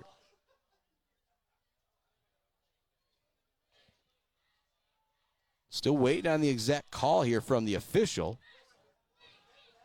But it looked like maybe they picked it up there. Regardless, it's good news for Clare as they have got it now deep in Standish territory after the big Alexander run. He's in a shotgun look with 4 wide. Halachek to the near side here in the slot. Parker Smith lined up wide to that near side. They throw it over there initially. Halachek's got to make a man miss. Immediately he does. What a move from Halachek. Nice job by the Standish Sterling defense rallying to the football. But what a move from Halachek initially to get away from the defender. Could have had him in the backfield. He absolutely juked the shoes out of him. Still only going to be a short pickup. He kind of fumbled it there as well, but was able to kind of pick it back up. It's going to be 2nd down and 7 now for the Pioneers. Man in motion is Halachek once again. Handoff up the middle of the Heights. He's got big room, headed towards the corner of the end zone. Bowls over one guy, dives. He's going to be down to the 1-yard line. Big time run there from Mason Heights for first down yardage. It's 1st and goal. Pioneers, 4:17 left to go in the second quarter. They lead it 14-3.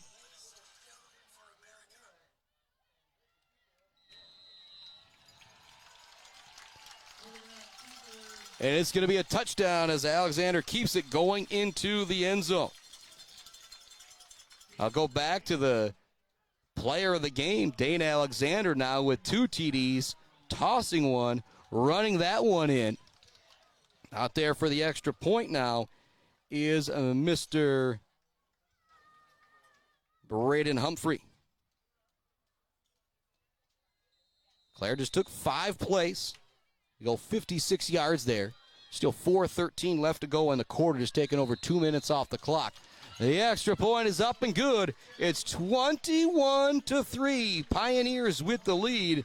Standish with a chance to answer back here with 4:13 left in the first half. We'll take a break and be back with more Pioneer football right after this on the Mid-Michigan Sports Network. Value is not just a price. When you buy something for your home, it's an investment.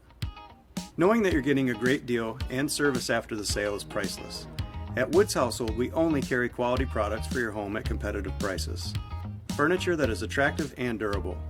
Comfortable mattresses that last for years. Flooring that stands up to wear and tear. These are all products that last by trusted name brands like FlexSteel, Serta, Whirlpool, and many more. So shop the Woods way. Blockco Pools and Spas is Mid-Michigan's #1 pool and hot tub destination that will turn your old space into your #1 destination. From delivery of a full pool for the family to the relaxing hot tub for after work for mom and dad, Blockco Pools and Spas does it all. Stop by their showroom on Remus Road to check out their beautiful selection of hot tubs and learn how you can build the pool of your dreams. Let's head back to the action on the Mid-Michigan Sports Network. Welcome back to that action here on the Mid-Michigan Sports Network. Coming up for the kick is the Clare Pioneers. Back deep to receive, of course, are the Standish Sterling Panthers. This one's going to be fielded at the 16-yard line, trying to find some room is Bellore. He's got it to the outside. He's across the 35, dragged down at the 38-yard line. A really nice return right there from Joey Bellore, trying to set up his team with good field position. 4:06 left to go here in half number one. If you're Standish Sterling, you've really got to make it happen here on this drive. I said the last drive, you don't have to score, but you got to try and do something. This drive, you got to score now. You're down 21-3.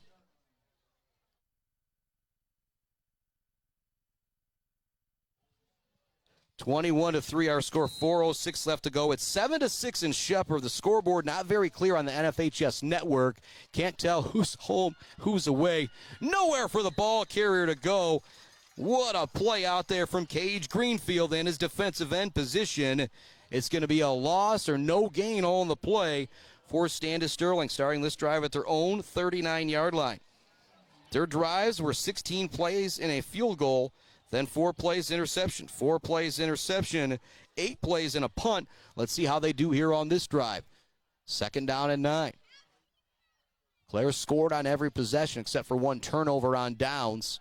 Off an interception for Parker Smith. New quarterback out there as well. Big hit on the play. Woo! J&J Auto collision report on the far side of the field. Brennan Burren absolutely leveling the wide receiver, and it now is Joel Bellore in at quarterback for Standish Sterling. That is going to be something to watch. Now it looks like we got a timeout on the field. It's going to be coming from Clare, I believe.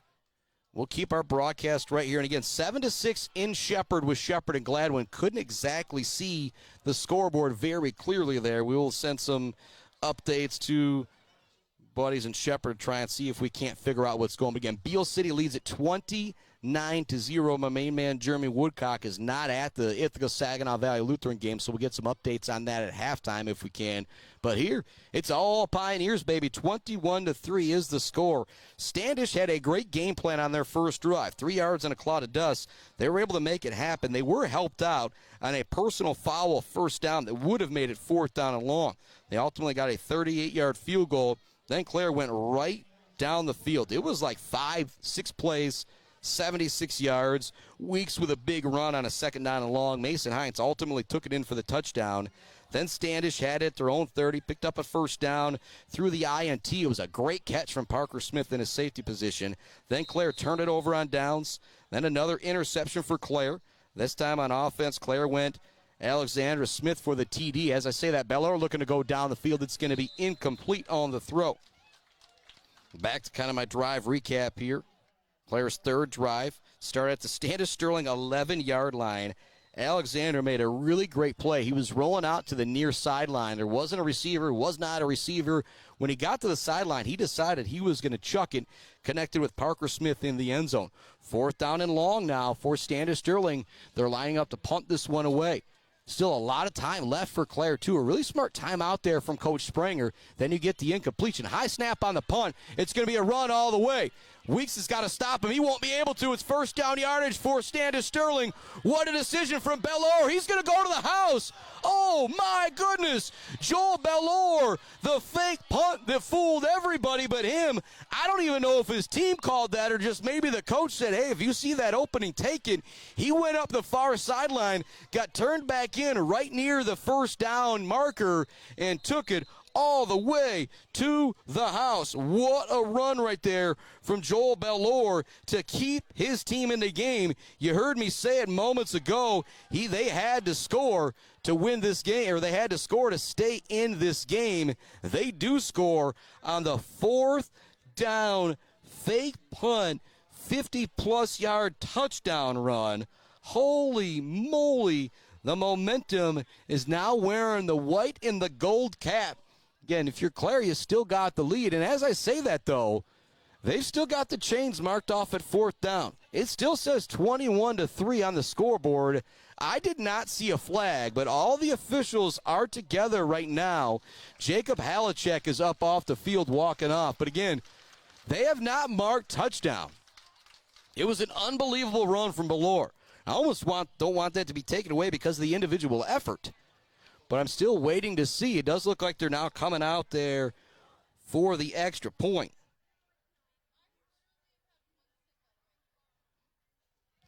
And they are. Points will now be on the board, 21-9. But the fourth down fake punt, 50-plus yard touchdown run, not the type of thing you see every day. And as Standish Sterling kind of hangs into this ball game by the hair of their chin. Out there for the extra point. You already kicked a 38-yarder. This one will be pretty easy for Coyne, but it's going to be blocked on the play.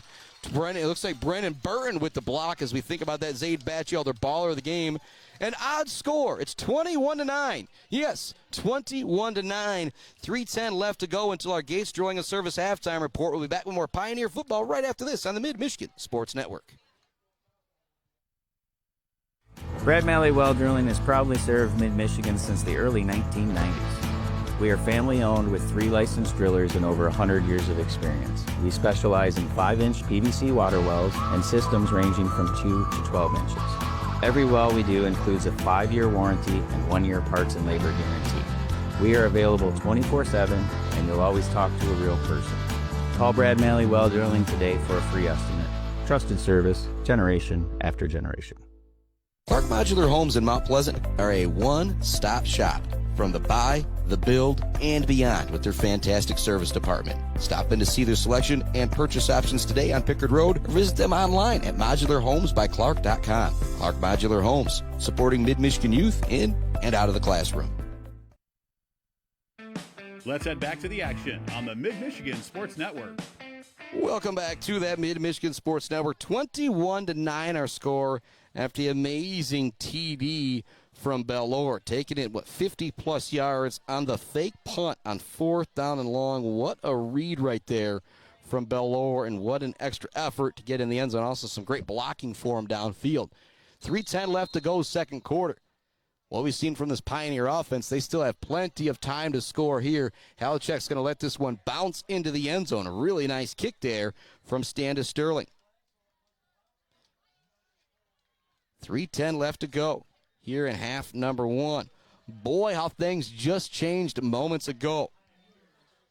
It appeared Clare was going to be getting the football back, up 21-3 with plenty of time to score.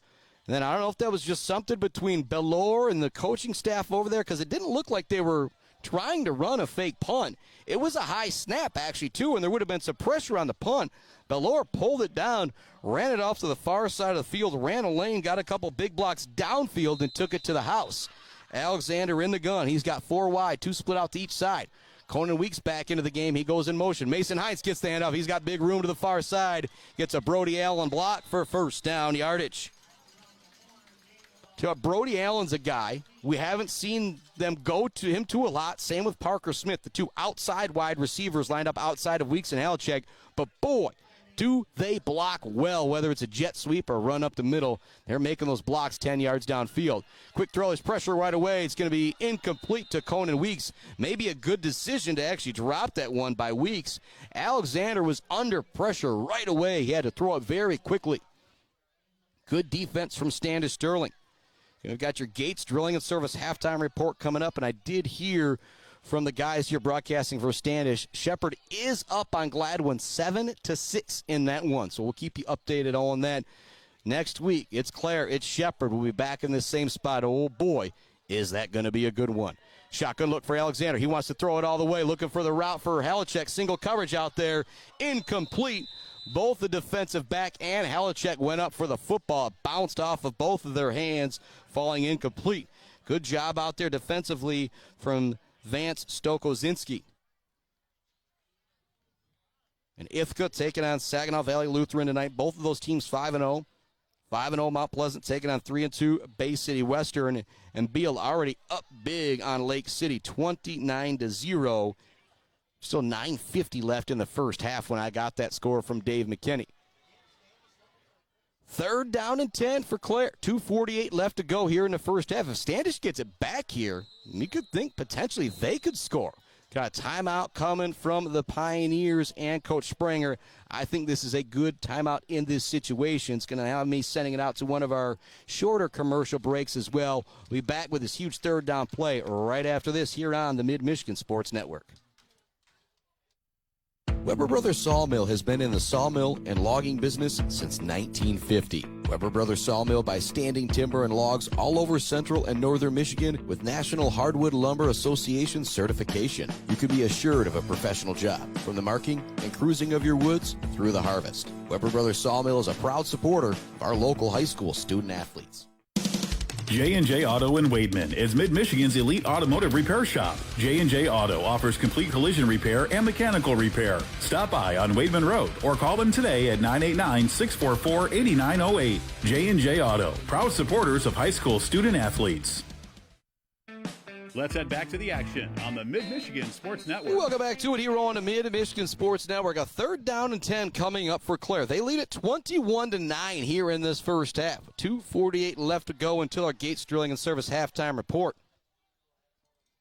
Subs coming in and out for Clare. Those substitutions, those replacement parts brought to you by Mount Pleasant Automotive. They got all the replacement parts for your vehicle.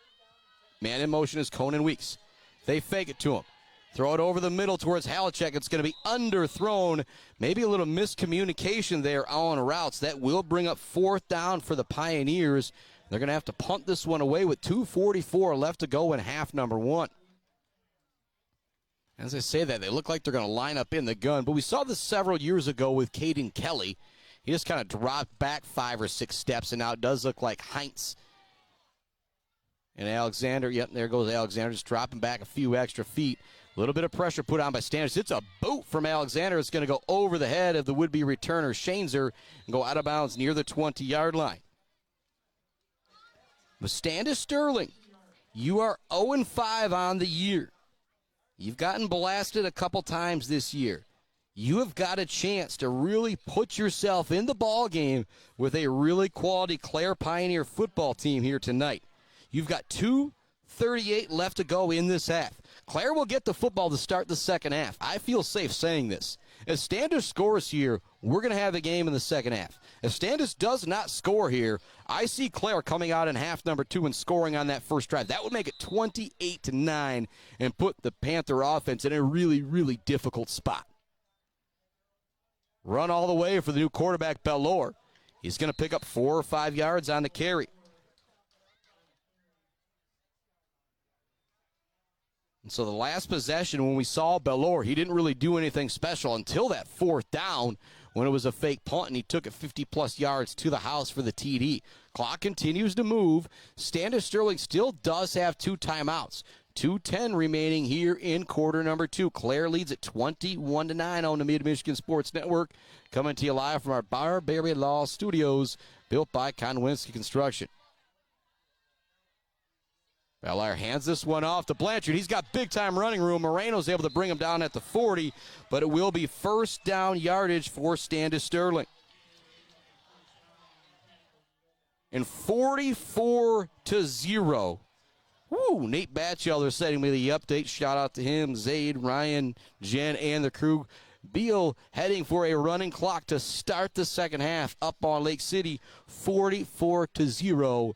A nice little homecoming there. Again, also homecoming for Sacred Heart Academy as they take on Vesterberg, and the Shepherd Blue Jays as they take on Gladwin. Roper looking for some room on the outside. He's going to be tripped up after a gain of 4 or 5. But if you're Standish, you're now into that territory where you can make something happen here. Timeout all in the field. Actually coming from the officials, it looks like here. I think they might have them adjust the clock a little bit. There's 1:40 on the clock right now originally. And that might have them run it down to 1:25 there, judging on the signal from Coach Spranger. And so losing 15 seconds are the Panthers. You ain't happy about that. 2nd down and 5. But I'll say it again, if you're Standish, the way this game started, you got the field goal, but then you had back-to-back interceptions. You were facing a 4th down. That punt return from Bellore, one of the biggest plays myself and Adam Gursky have seen all year, just to keep a team in the game. Clock continues to move. Still 2 timeouts for Standish on this 2nd down and 5 with Bellore lined up in the gun. He takes the shotgun snap, hands it off to Roper. Roper's brought down immediately. Brennan Burton, another J&J Auto collision report. He has been great all year from his linebacker position for the Clare Pioneers. That's going to make it 3rd and 6. And now if you're Standish, still haven't used those timeouts. See what they do here on this 3rd down play. It's Blanchard and Bellore in the backfield. Blanchard's going to get the run. He's got nowhere to go. He's turned inside immediately by the defense of Cage Greenfield. So that was the 5th play of the drive. It's going to make it 4th down. I do believe Clare took a timeout there. And if you're Clare, with the guys that you've got back deep to receive the punt, what you saw that last high snap on the punt, maybe you can make something happen here. And again, you got, whether it's Weeks, Halachek, or Alexander back there to return the punt, they're always capable of taking one to the house. It's 21-9 with 39 seconds left to go here in half number 1. Game started off 3-0. Clare took the lead 7-3, 14-3, then 21-3. But then that 4th down fake punt, 50-plus yard touchdown run from Joel Bellore has got Standish Sterling just barely hanging on. You see the movies where you got the guy hanging out on the trunk when the car's driving around. I feel like that's Standish Sterling right now. I'm like, they're still in this game. They can still climb back up onto that car. But I feel like if they're going to, they got to pick up this 4th down and 7 here and somehow get into the end zone in the next 39 seconds. See if Clare comes out. Right now, coming out offensively are the Panthers. If you turn it over here, you're going to give Clare really good field position and a timeout to work with. Man in motion is Shanezer. Bellore wants to throw. Throws it back over the field. It's going to be incomplete. So that is going to give Clare a chance here to possibly get something at the end of this half. There's only 35 seconds left to go, but if you're Clare, you do have those 2 timeouts, and you're starting for the 3rd time this half in Standish Sterling territory, this time at the Standish 45. This is Clare's 6th possession of the first half. That's a lot of times getting the football. Shotgun look for Alexander. He's got Heinz lined up in the backfield with him. Right to his right. It's Halachek to the near side in the slot. Pressure right away in the backfield from Bellore. It's intercepted. Picked off on the play. It was an easy interception for Marshall Cridler because of the pressure from Joel Bellore in the backfield. So it's going to be an INT, giving it right back to Standish Sterling. And I mentioned 6 possessions for Clare. I think this is going to be possession 7 for Standish here in this first half with 30 seconds left to go. So now if you're Standish, it's essentially like you picked up that 1st down moments ago, and you still got it here. Well, I guess you lost a couple yards, but somehow still picked up the 1st down, as weird as that seems. Just go with it. Bellore lined up at quarterback, Riley Blanchard in the backfield with him. You got two guys about 6'2", 210, 220 now in the backfield running it for the Panthers. Ballore wants to throw. He steps up. He's under pressure. Burton is there. Also there is Cruz Camp to bring down the quarterback. Waiting to see if one of these schools is going to use their timeout. They will do so. We'll have the timeout coming from, I believe, Standish with 18 seconds left to go here in half number one. But I don't mind this if you're Standish Sterling. Right now, if I am Coach Malcolm, I'm thinking the way this game has gone, let's try a trick play here or something like that. Does it go disastrous and Clare scores? Well, I think at this point, as I said it a couple times, I still feel like Standish has to score here. Clare's been able to move the football pretty well. A couple mistakes have negated some things for Clare. But they lead at 21-9. Standish has 21 seconds left. It's a second down and 17. In the reverse pass, something like that, a little misdirection. And if you're Coach Spranger, you're telling your defensive backs and your linebackers, keep everything in front of you. Doesn't matter if you give up that 10, 15 yards here. And we did see that deep field goal earlier from Carson Coyne, but a field goal wouldn't do you any good if you are Standish. You're down by 12. That would put you down by 9. Going under center now is Bellore with an I formation look. They want to throw it right away. He rolls out to his right, gets away from Cruz Camp. Burton now giving chase. He flings it up out of bounds with 13 seconds left to go. Bellore did a good job getting away from Cruz Camp, but right after he got away from him, Brennan Burton was bearing down on him as well. That Coach Hags out there maybe wanted a little bit of a flag for some type of taunting, but he ain't going to get it. 3rd and 17 now for Standish Sterling. Seems like the final couple minutes of this half has taken almost as much time as the entire first half itself. And you look at that first drive, took 6:43 off the clock from Standish Sterling when they picked up their field goal. And speaking of clocks moving very quickly, Beale City up 44-0 heading towards the half here. And also looks like I got an update coming from Bubba McLean, 14-10. Mount Pleasant up on the half as against Bay City Western. Quick throw over here to the near side to Shanes there trying to find that room on the outside. He's going to go out of bounds with 7 seconds left to go. That'll bring up 4th down now for Standish Sterling. But give Coach Malcolm and the crew credit, trying to do anything they can to make something happen here in the final part of this first half. And Gates Drilling and Service halftime report coming up. We'll have This Week in MHSA Sports with John Ross and so much more, and get some updates as well. As I mentioned, Mount Pleasant up 14-10 at the half versus Bay City Western. Beale City blowing out Lake City up 44-0. Shepherd up 7-6 against Gladwin. Continue to update you on those scores. Still waiting for a Sacred Heart and an Ithaca score. We'll check on things at the half. Now we've got a flag coming in here,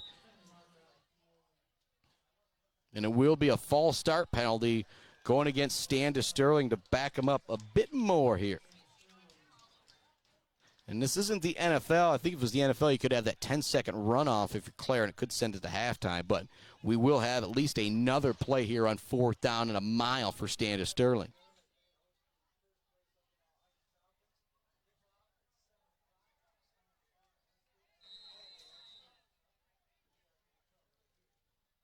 Clare will punt this one away with 7 seconds left to go. Bellore does send this one away. Dane Alexander back deep to receive the punt. He's going to field it on the bounce at the 25-yard line. A lot of congestion in the middle of the field. We've got a flag coming in for a block in the back. It's a great return from Alexander. He's going to go out of bounds with no time left, but the flag will negate everything anyway. Maybe got some extracurriculars there over on the far side of the field, but wait to see the exact signal here from the official, but I do believe that will send us to halftime in our Gates Drilling and Service halftime report. But hold on here, still waiting to see. The Clare defense is back out onto the field now. Waiting to see exactly what happened here. It was a great return from Alexander. When the flag was thrown, made me think block at the back or something like that. That wouldn't have Standish picking up a first down, I don't believe. There's no time on the clock. 21-9, Clare leads it. Technically first down and 10 for Clare. It was fourth down and a mile for Standish Sterling. All the officials getting together, making sure everybody is on the same page. And the white hat coming out now. They're going to come out and actually make the signal here. Will be a holding penalty going against Clare. And a holding penalty going against Standish, or personal fouls going back and forth. And so waiting to see exactly, Clare might have an untimed down here. A very, very interesting end to our first half. Score remains 21-9. With 4:06 left in the first half, actually making about 3:20 left in the first half, it was 21-3 Clare. Then he had the touchdown run from Bellore. This is our fourth possession with 3 minutes and 10 seconds left to go. This game has kind of started to crawl by here in the second quarter. But it does look like Clare is going to have the football for one untimed down. You see the Standish defense out there. You got a bunch of guys standing near the 50. Again, very similar to Standish Sterling if you're Coach Springer. A trick play, though, if something went back to the house for Standish, it could be really disastrous if you're Clare. But they're all kind of out there discussing.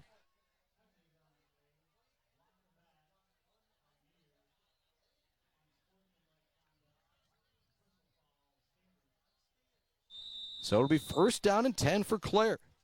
Again, Clare had it with 3:10. Standish had it with 2:38. Clare had it with 35 seconds through the NFT. Standish had it with 30 seconds. Now Clare has it again for one untimed down.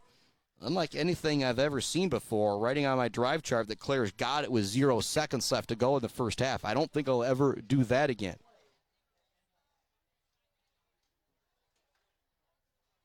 This is technically Clare's 7th possession of this first half. The first time they got it, took it in for a Mason Hines TD run. Second time they had it, they started at the Standish 25-yard line, turned it over on downs.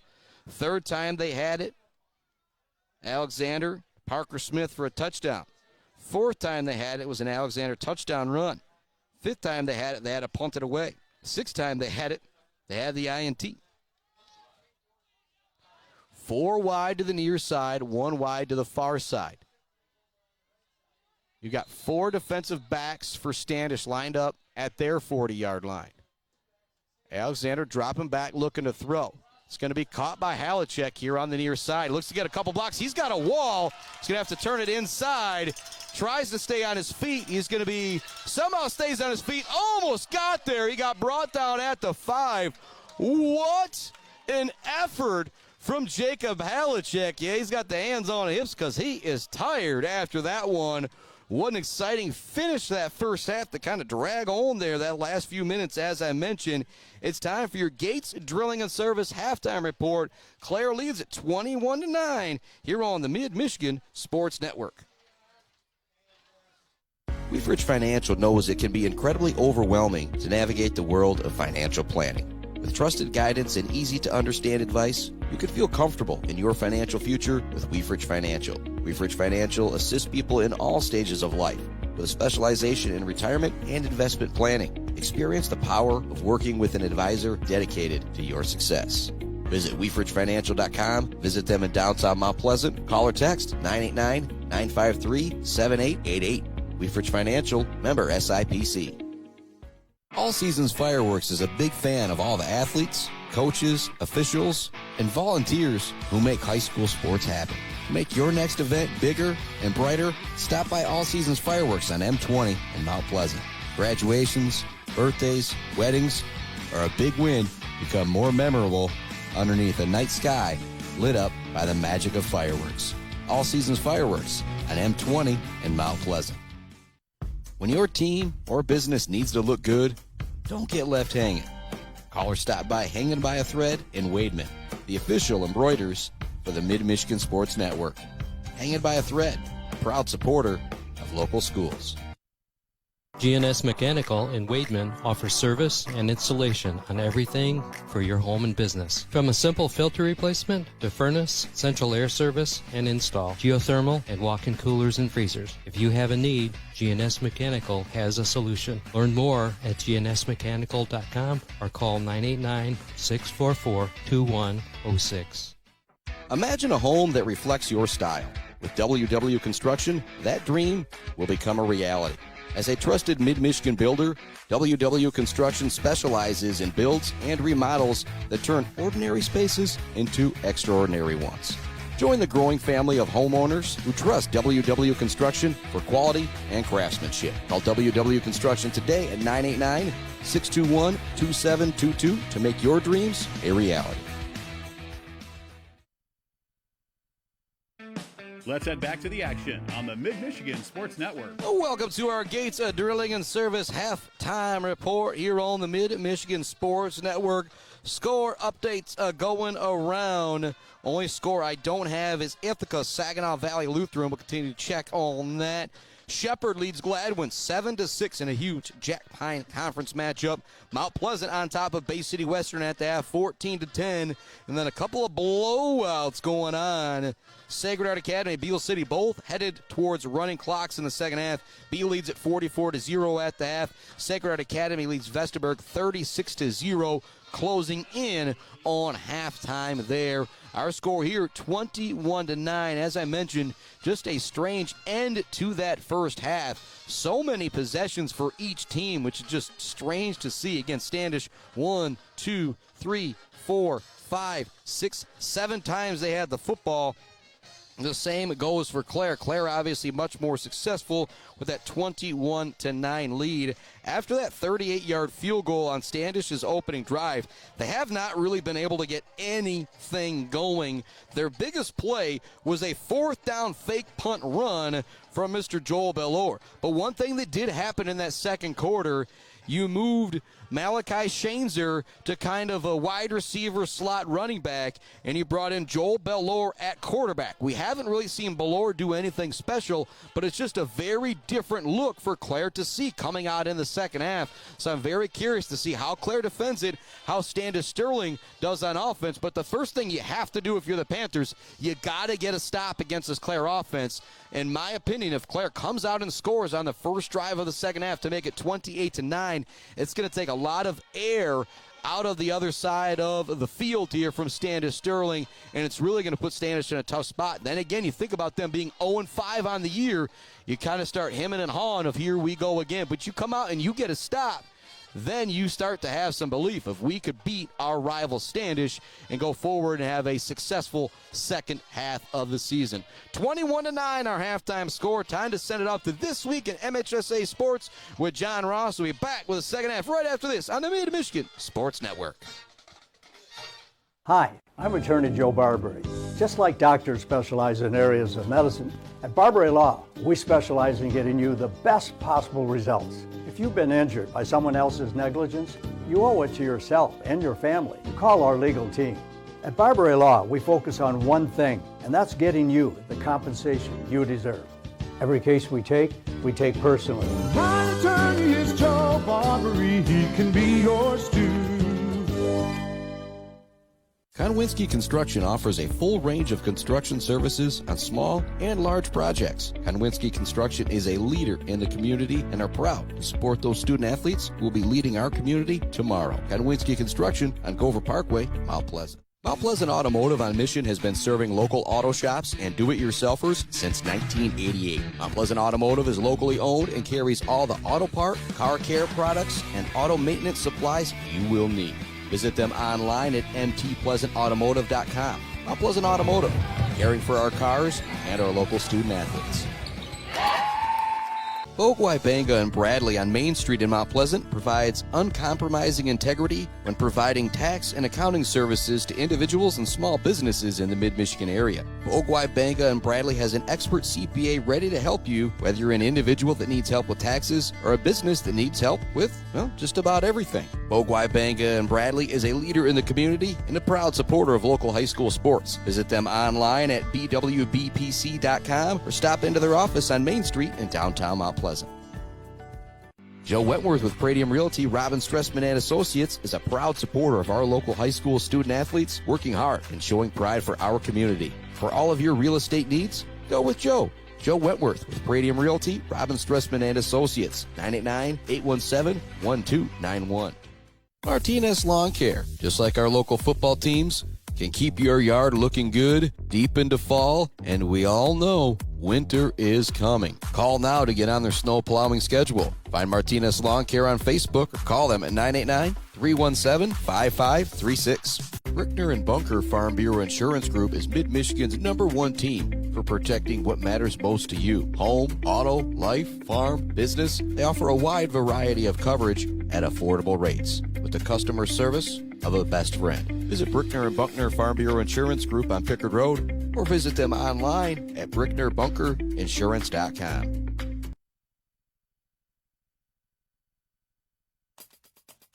Applications for the Scholar Athlete Award are now being accepted, and boys soccer postseason play kicks off with the district round next week.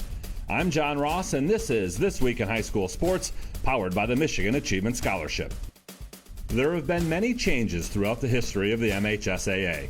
New sports have been added. Rules change. But one thing you can count on year after year is the MHSAA Scholar Athlete Award presented by Farm Bureau Insurance. This is the 37th year of working with Farm Bureau on these awards. Since the 1988-89 school year, Farm Bureau has handed out more than $1 million in scholarships for the Scholar Athlete Award. Seniors with an unrounded 3.5 or better grade point average who have earned at least one varsity letter in an MHSAA-sponsored sport are eligible to apply. Ultimately, 32 student athletes will be selected to receive $2,000 college scholarships. Applications are now being accepted for the award. Everything you need to apply can be found online at MHSAA.com, and the application deadline is at 4 p.m. on Friday, December 5th. Finalists will be announced in late January. The scholarship winners will be announced throughout the month of February, and the scholarship winners will be honored during the boys basketball finals at the Breslin Center in East Lansing in March. It's time for Game Balls, when we highlight a trio of standout performances from the past week. First, Adrian kicker Zach Hassan. He drilled a 37-yard field goal as time expired to give Adrian a 3-0 win over Ypsilanti Lincoln.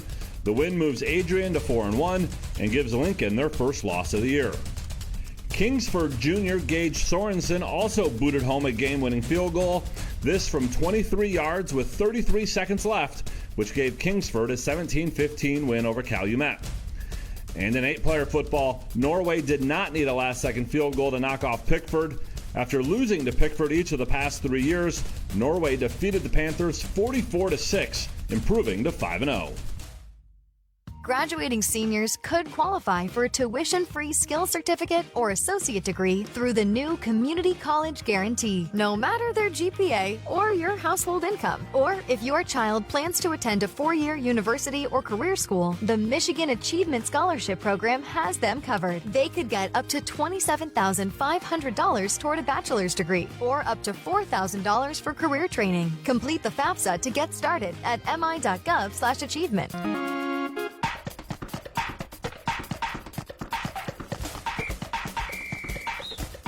Our weekly Be the Referee feature takes a look at the fine art of officiating with registered official Paige Winnie. We're on the pitch today for a field hockey You Make the Call. During the execution of a penalty corner, the defending goalkeeper is struck on the hand and cannot continue. How is play resumed?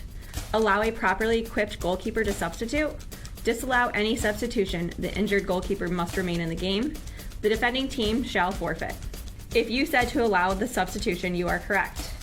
According to the rules, a goalkeeper substitution is permitted during a penalty corner in the event of injury or suspension. Once the new goalkeeper is ready, resume play with the continuation of the penalty corner. Field players, however, may not substitute until the penalty corner has been completed. This ensures proper game flow while prioritizing player safety. Thanks, Paige. Now more than ever, we need officials.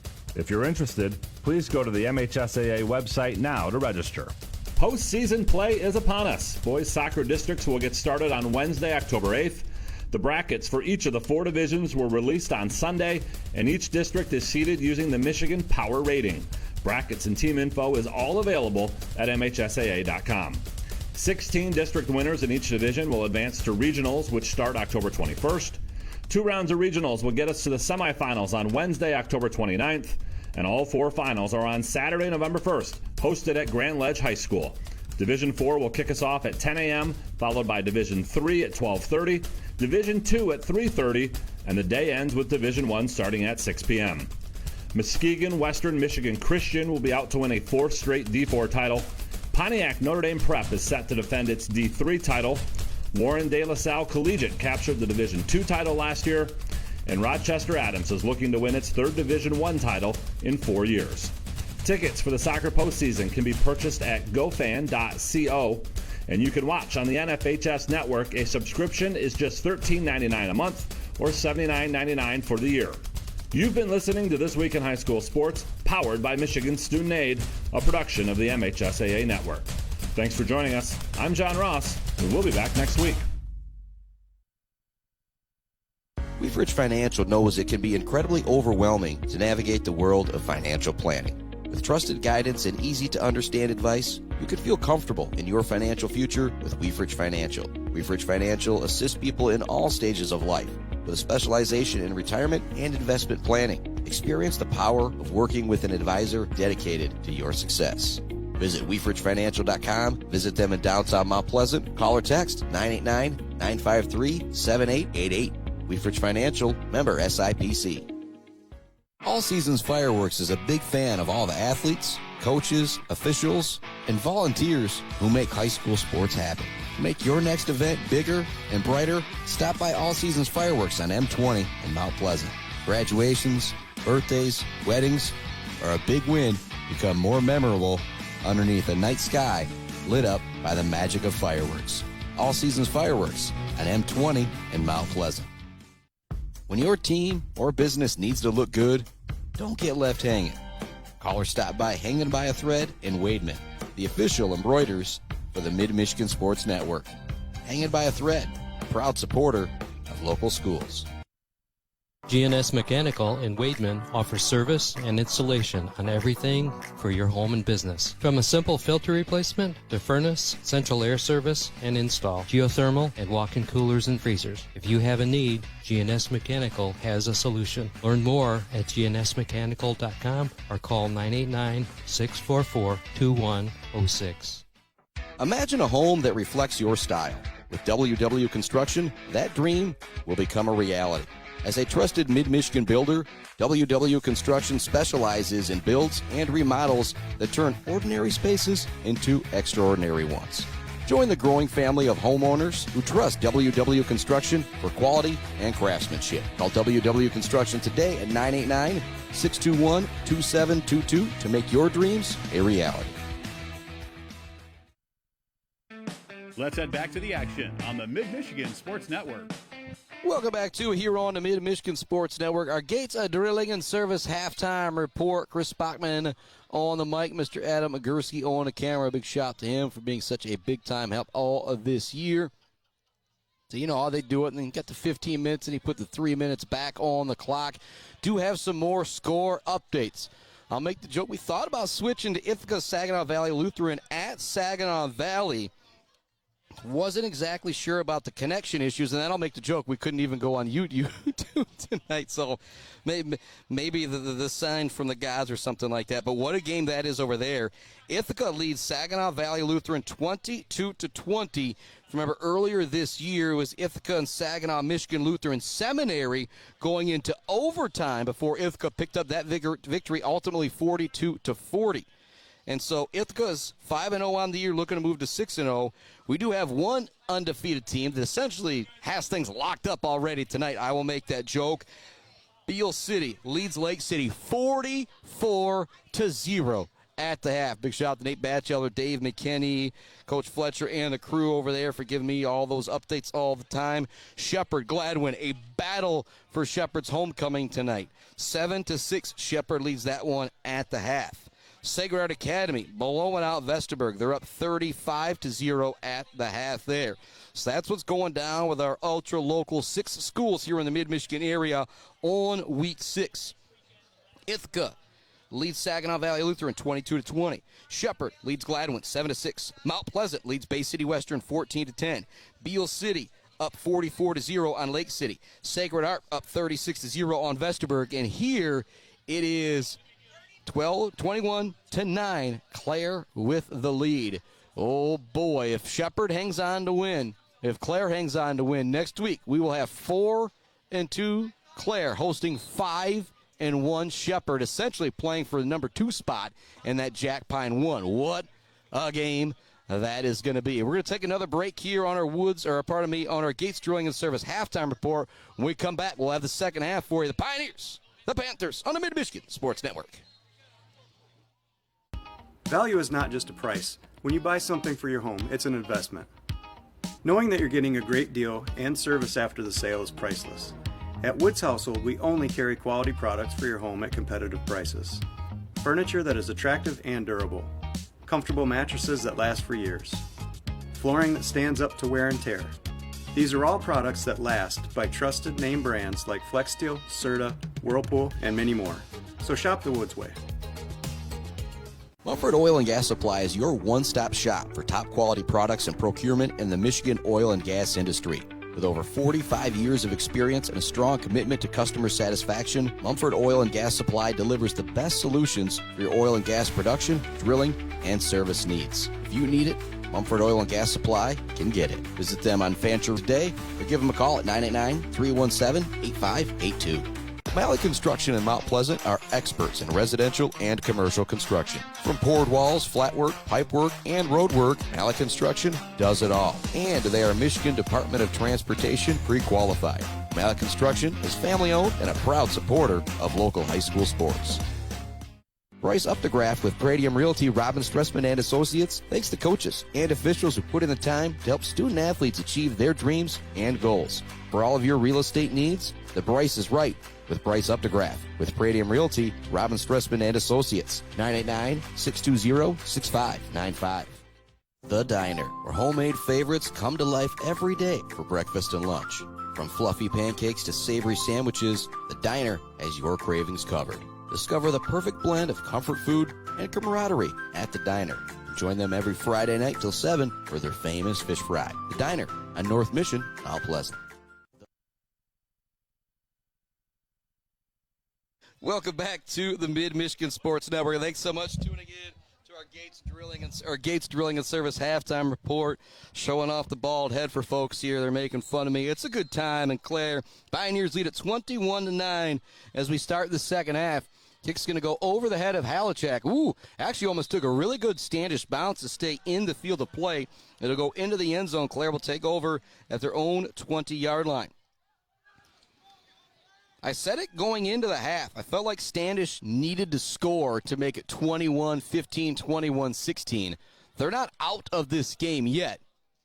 But you've had a quarterback change. The offense has not looked very solid other than your first drive of the game where you marched it right down the field. And even on that drive, you had what would have been a fourth down turn into a first down via personal foul. See how Clare starts this second half. Halachek will go in motion. They hand it off to Mason Hines up the middle. He's got big running room. First down yardage brought down at the 34-yard line. One play, one first down for Coach Spranger and the Pioneers. That's the way you want to start half number 2 when you're trying to nurse that lead to victory. One play, one first down. Quickly back up to the line are the Pioneers. We're going to have a flag coming in on the play. The man in motion was Conan Weeks. It will be a false start. Going against Clare, it'll back him up to first down and 15. This will stop the clock for a moment. 11:48 left to go.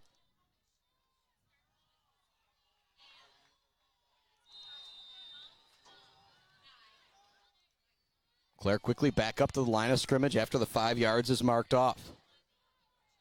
It's like the same play with Weeks going in motion. They hand it off to Hines up the middle. He's going to pick up 2 or 3. We've got a late flag coming in. It might have been a hit on the quarterback in the backfield. As Alexander handed that one off, it kind of hit the deck late. And sometimes you have that quarterback running back option there.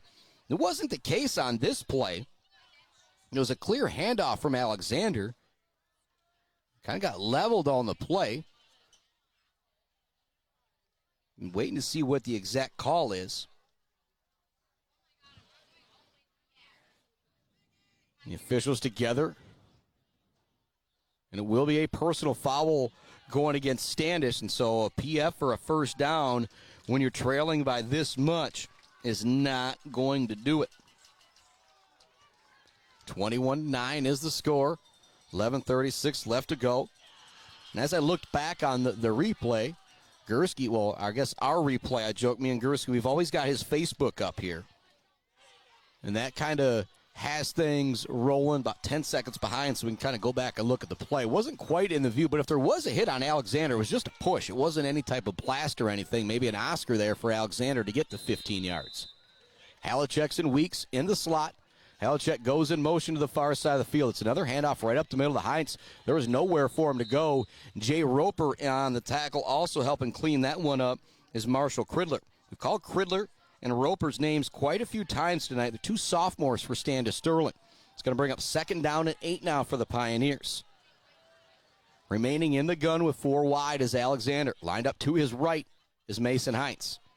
Heinz gets the handoff again, tries to get that outside edge. He is not going to get it. Great defensive play. Stretching that one out was Colin Holinka. It's going to bring up 3rd down and long now for Clare. And as I said, if you're Standish, you can't let Clare score here. If you get the ball back, and not a 3 and out, as they picked up 2 first downs, one on the first play of the half and the other one via personal foul. But the Standish defense standing up right now. 3rd down and 11 for Clare. Ball near midfield at their own 47. In the gun is Dane Alexander.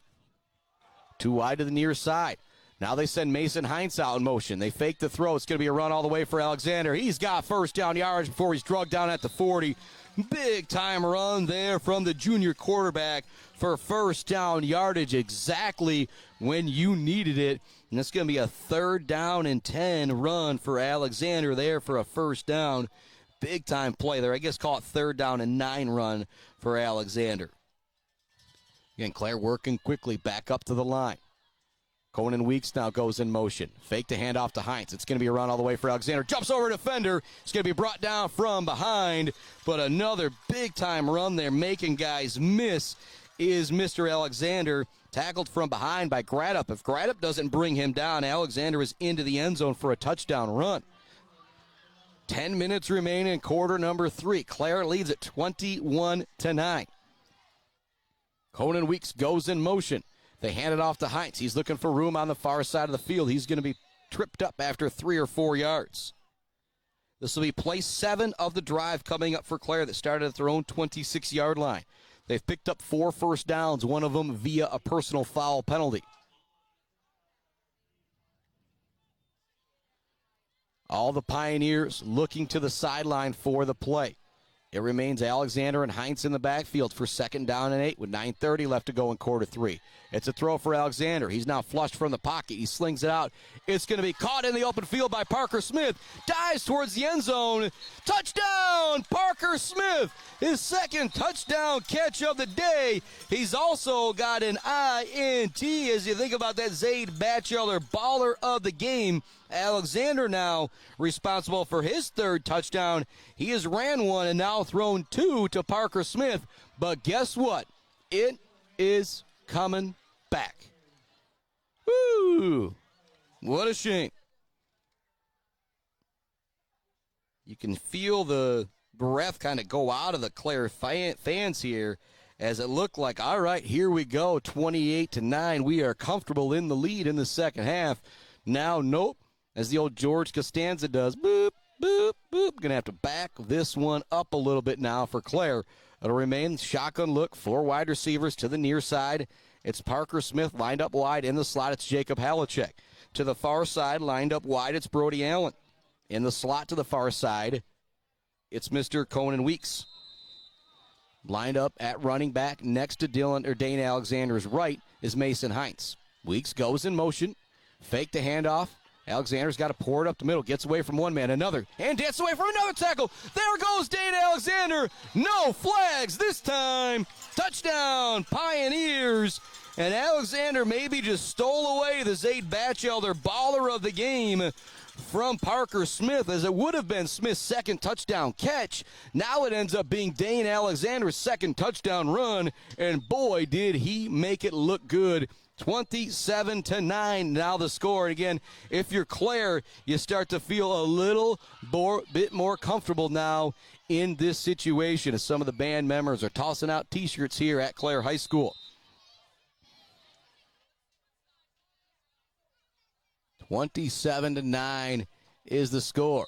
The extra point is up and good. 28-9. Clare leads it on the Dane Alexander TD run right after the touchdown was called back. Pioneers essentially go 7-8 plays, 80 yards.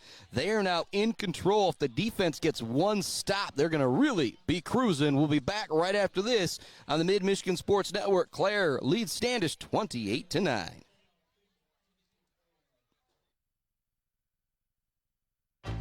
Bill's Custom Fab can handle any job you need, from large-scale steel building projects to fixing your favorite stainless serving pan. Bill's Custom Fab can weld and fabricate anything. Call today at 989-772-5817 or stop by on Gover Parkway in Mount Pleasant. Jenna Gates. And Kyle Gates here. We are the fifth generation with Gates Sterling in service. We've been serving our friends and neighbors in Michigan since 1893. We have the latest and greatest well drilling technology, allowing us to put in wells where others can't. Lake lots and tight spaces are no problem.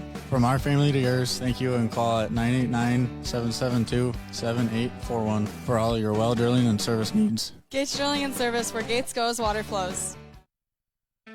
Let's head back to the action on the Mid-Michigan Sports Network. Welcome back to that Mid-Michigan Sports Network. 28-9 now our score, and Dane Alexander in the running for a Zaid Batchelder baller of the game, brought to you by Weefrich Financial. Weber Brothers Sawmill timber of the game. Brennan Burton from his linebacker offensive line position has been great. Also shouts out to Hunter Smith, Gunnar West as well. Returner is going to get swallowed up at the 21-yard line. That is where Standish will take over. I said it towards the end of that first half that they got to get in the end zone. I said at the start of the second half, you got to get a stop here against Clare. If you're Standish, you can't have a field goal here. You can't just have a good drive. You have to score, and I think you need to score pretty quickly as well. 9:06 left to go in quarter number 3. It's a 19-point lead for Clare, 28-9. Shotgun look for Bellore. They send a man in motion. They hand it off, trying to find some room here to the near side is Riley Blanchard. He's going to pick up maybe 2 or 3 before he's brought down on the play.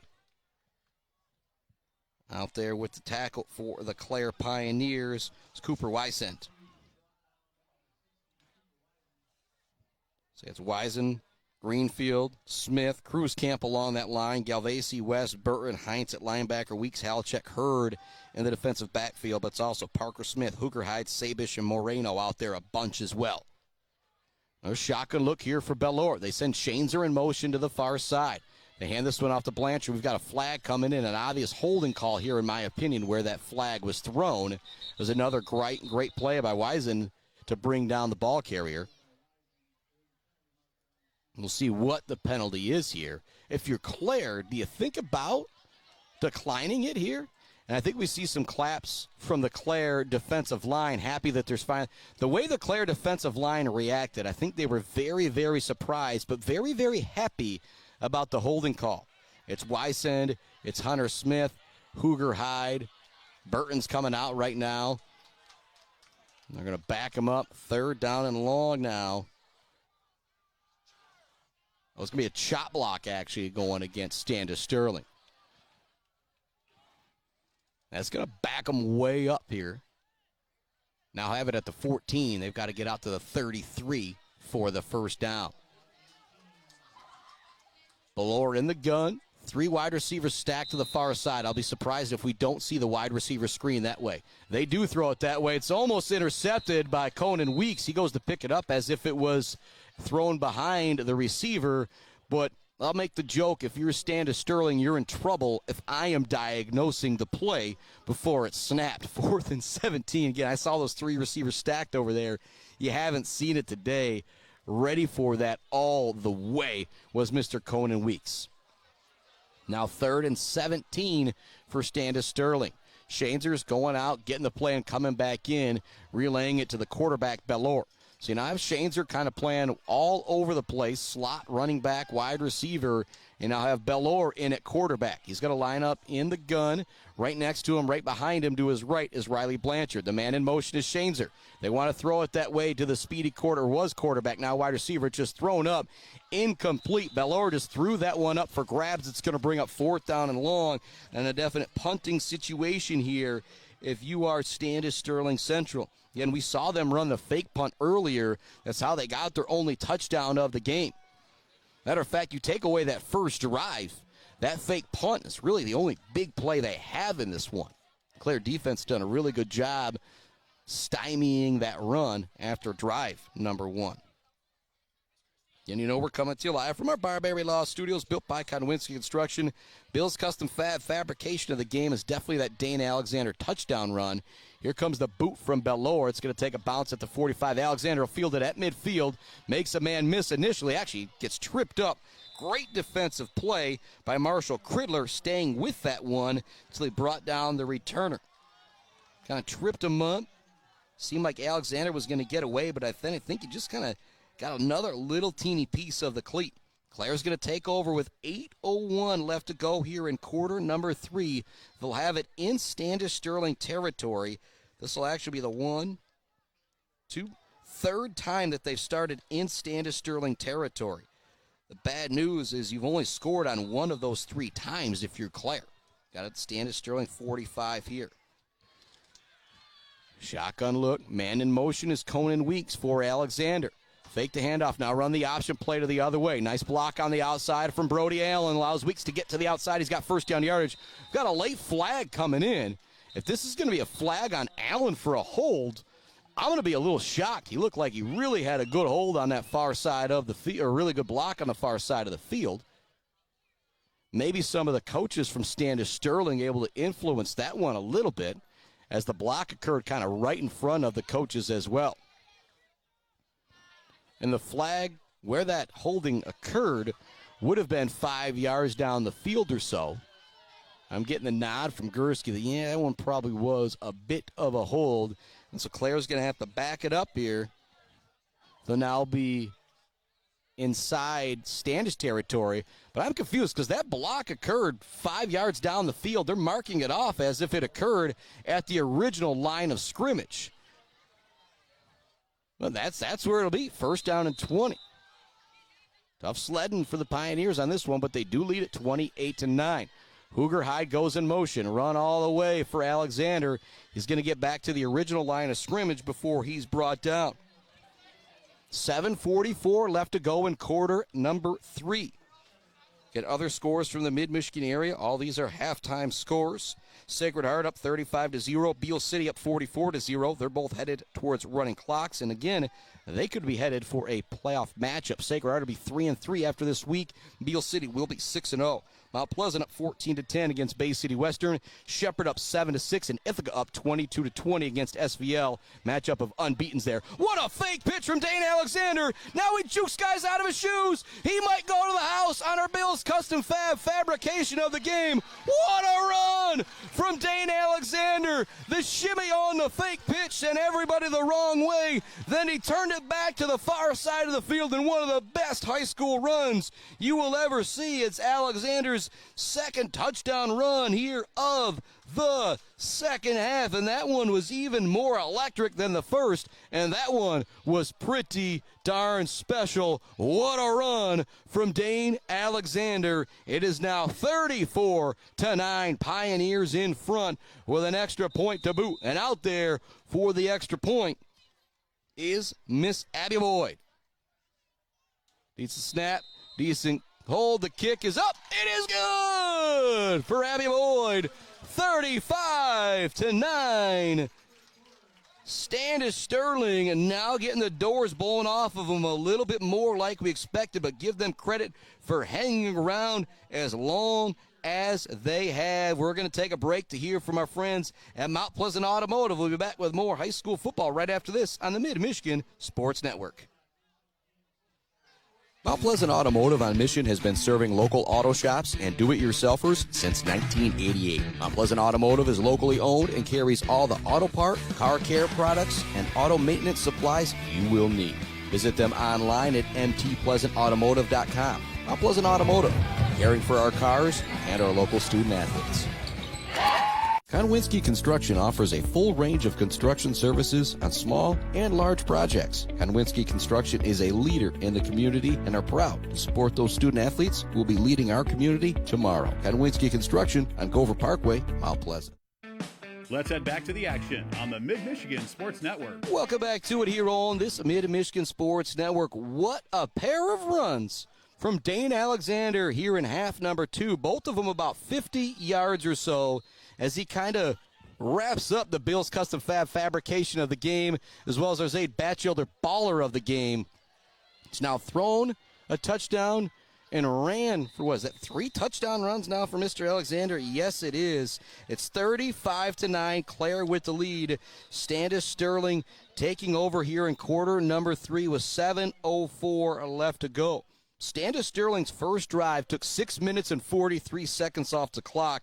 They kicked a field goal. Since then, they have done nothing. Nada. They've thrown 2 INTs. They've had a couple turnovers on downs. They've had a couple punts. The only big play since their opening possession was on a fake punt, a 50-plus yard touchdown run from Joel Bellore. That is it. Other than that, the offensive door has been closed for Standish Sterling.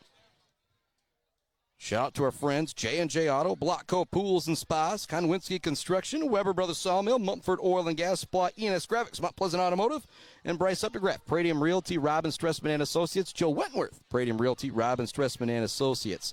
And say heating up like a Blockco Pool and Spa, that's Dane Alexander with the 2 TD runs here in quarter number 3. 7:04 left to go here in the third quarter. I formation look behind Shanezer. Or pardon me, behind Bellore. They hand it off to the fullback, charging ahead for a couple.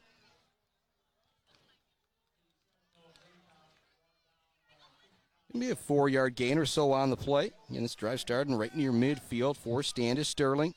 35-9, Clare leads it.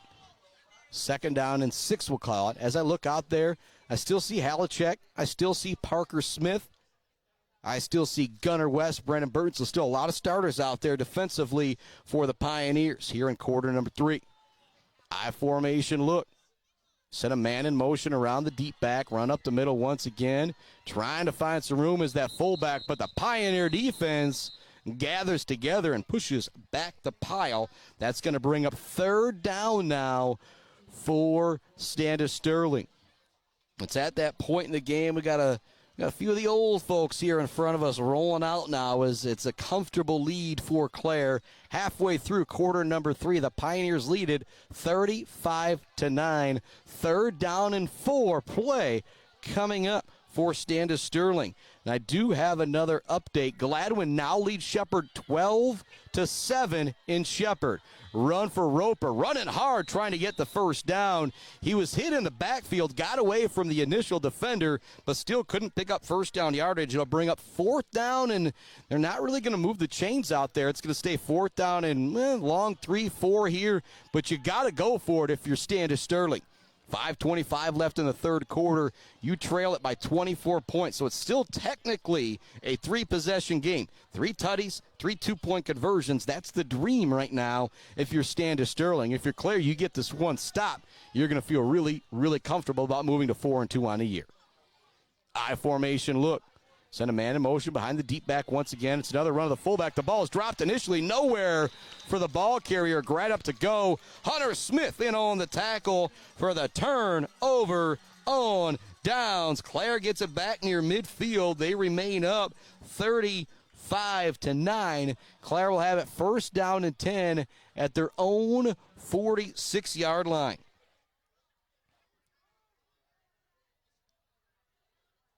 5 minutes left to go, third quarter. Again, if you're Clare, I want to come out and say, all right, you run some clock, but that's not Clare's offense to come out and run the ball and run some clock. They want to spread you out. And so I don't think we're going to see a whole lot change here on this drive. You want to future Mason Hines more, but with this way, the way you line up, if you're Clare, if they give you the outside, you're going to take the outside.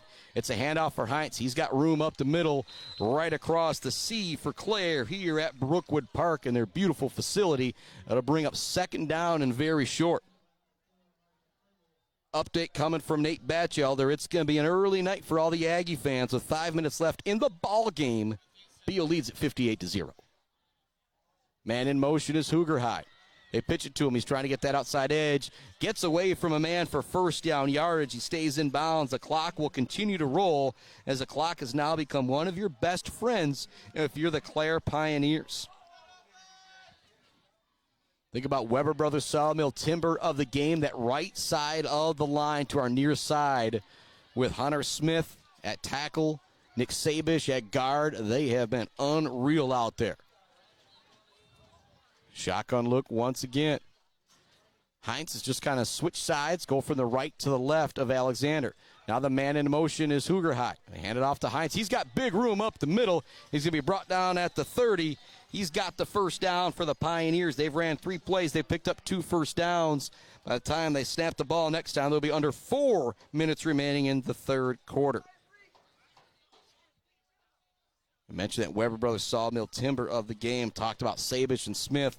You can talk about that rest of that offensive line as well for Clare.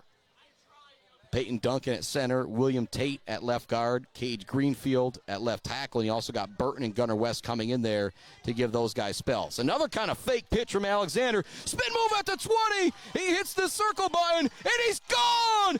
Touchdown! Dane Alexander, but there's a flag on the field again. We'll see what the call is, but Dane Alexander with his third electric touchdown run of the third quarter. He juked the guy out of his shoes. He put on a spin move like the Madden video game and went to the house. What a run from Dane Alexander. His last run, I said, one of the better high school runs you'll ever see. This one may have been better. I want the confirmation from Gursky. First run or second run? He's saying the second run. Wow. That spin move was something special from Alexander. It's now 41-9. Think about this. At the half, it was 21-9. We still got 3:41 left to go here in the third. It is 41-9. Miss Abby Boyd back out there for another opportunity for the extra point. Clare has absolutely seized control here in the third quarter on 3 Alexander TD runs. Here comes the kick from Boyd. It's high enough. It's long enough. It's good. 42-9. Clare leads Standish Sterling here on the Mid-Michigan Sports Network. What a great performance from the Clare Pioneers. We will keep our broadcast right here as they now go up 42-9 with 3:41 left to go in quarter number 3. More score updates. Beal running clock. They are just 5 minutes away from victory. Matter of fact, the clock might be running out right now already at Frank A. Schaefer Field as the Aggies last up was at 56-0 was the last update that I got from Nate Batchelder. Big shout out to Dave McKinney, Nate Batchelder, and Chad Fletcher for giving me updates from Beal City. Send goes to Dan Haggart, Mike Verlegger from Sacred Heart Academy, Bubba McLean from Mount Pleasant, Rob Wise. I'm trying to follow those Clare games. Big shout to everybody. Garth Cornwell and Shepard, my main man, Jeremy Woodcock, always giving me those Ithaca updates. Again, last I knew they were up 22-20 at the half against Saginaw Valley Lutheran. Both of those teams coming into this game at 5-0. Clare's record after this game is going to be what their score is on the scoreboard right now, as it's 42-9 Clare. And if Shepard cannot come back and best Gladwin, will have 4-2 Clare, 4-1 Shepard next week. Or it'll be 4-2 Clare and 5-1 Shepard. What a matchup that will be. We'll be back here at Brookwood Park next Friday for all of that action. Again, stands kind of started to empty out here a little bit. But you can't blame them because thanks are looking so good now with that 42-9 score. Bellore is going to remain in at quarterback. Looks like he's going to go under center. Going to have one wide receiver split out wide here to the near side. Another update. It's 18-14 Gladwin with 4:44 left to go in the fourth quarter. We're going to keep an eye on that one for you the rest of the way, as this game is kind of all for naught. Run for Blanchard here to the near side, but we've got a flag coming in on the play. And Gladwin leads Shepherd 18-14. They just got into the end zone, it looked like. So it was 12-7. Gladwin with the lead. Shepherd got into the end zone to make it 14-7. Gladwin comes right back to make it 18-14. Shepherd has got 4:44 to try and respond. Again, I've got that game pulled up on the NFHS network. If you're not following, if you don't have a subscription to the NFHS network, you need to do so.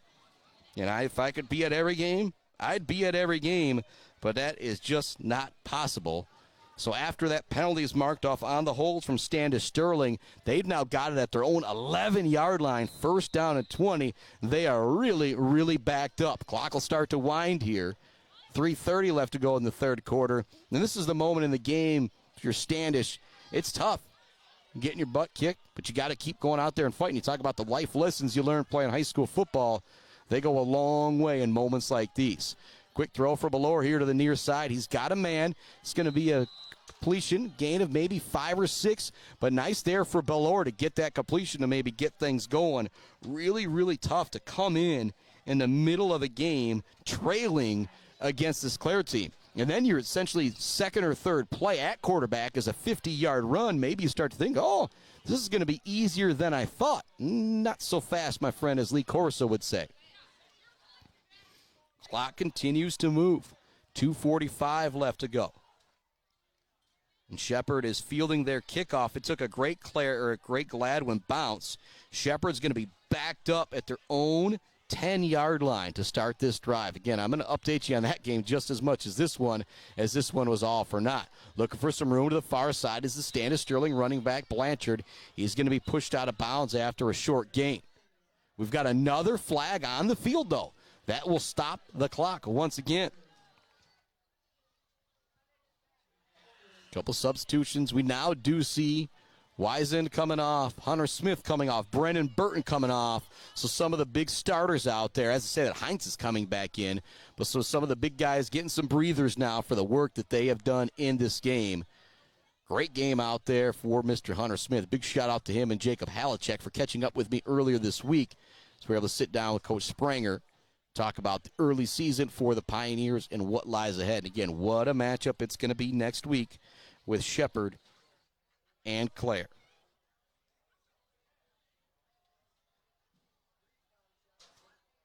And it's officially a final in Beale City. 58-0. The Aggies, defending state champions, now 6-0. Going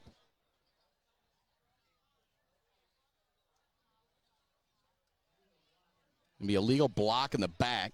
Still just going to be a 3rd down and 1 here for Standish Sterling to try and pick it up. 2:26 left to go here in quarter number 3.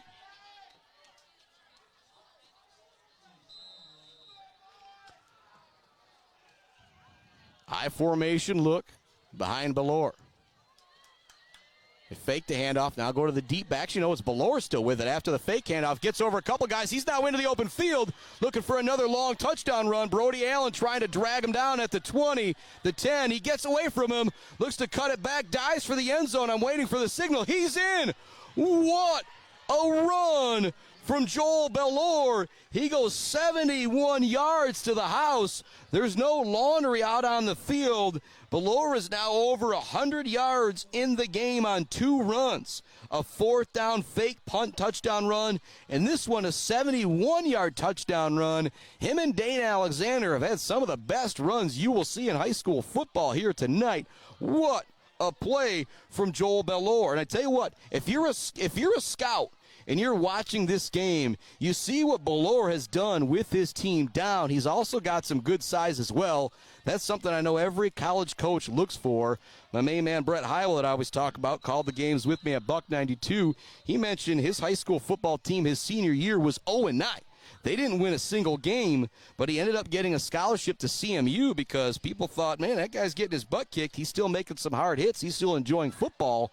We need to get him in a CMU uniform. And he very well excelled there and ended up going and having a tryout, almost playing the Chicago Bears after that great 85 team. And so if you're Joel Belore, there's still a lot of reason to keep on playing in this type of game. And he has now made two really outstanding plays. After the penalty, coins out there for the extra point. It's going to doink off of the field goal post.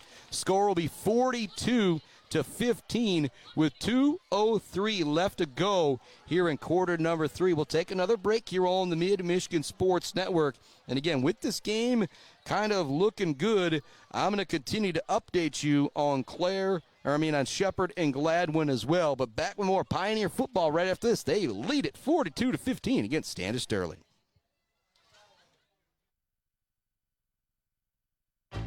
Bill's Custom Fab can handle any job you need, from large-scale steel building projects to fixing your favorite stainless serving pan. Bill's Custom Fab can weld and fabricate anything. Call today at 989-772-5817 or stop by on Gover Parkway in Mount Pleasant. Jenna Gates. And Kyle Gates here. We are the 5th generation with Gates Sterling in service. We've been serving our friends and neighbors in Michigan since 1893. We have the latest and greatest well drilling technology, allowing us to put in wells where others can't. Lake lots and tight spaces are no problem. From our family to yours, thank you, and call at 989-772-7841 for all your well drilling and service needs. Gates Drilling and Service, where Gates goes, water flows. Let's head back to the action on the Mid-Michigan Sports Network. Welcome back to it here on the Mid-Michigan Sports Network. As I said, I'm going to continue to update you on the Shepherd-Gladwin game. Gladwin just forced a Shepherd punt from their own end zone. Gladwin has the football back. They're up 18-14 in Shepherd. Here, Clare leads big, 42-15, but Joel Belore with two sweet touchdown runs for Standish Sterling. And if you're Belore, you want to win every game. You're not excited about, being down big. But I tell you what, you got to have a certain feeling about those two touchdown runs because they have been that awesome. One for 50-plus yards on a fake punt. That one going 71 yards. Run up the middle. Looking for some return room is Halachek. He's going to be brought down from behind. Big hit out there from behind again. It's great to see Gradup on the tackle there. These Standish guys, there is no give up from them at all, despite this lopsided score. 42-15 is the count. Clare taking over. 1:57 left to go here in quarter number 3. They've got it at their own 33-yard line.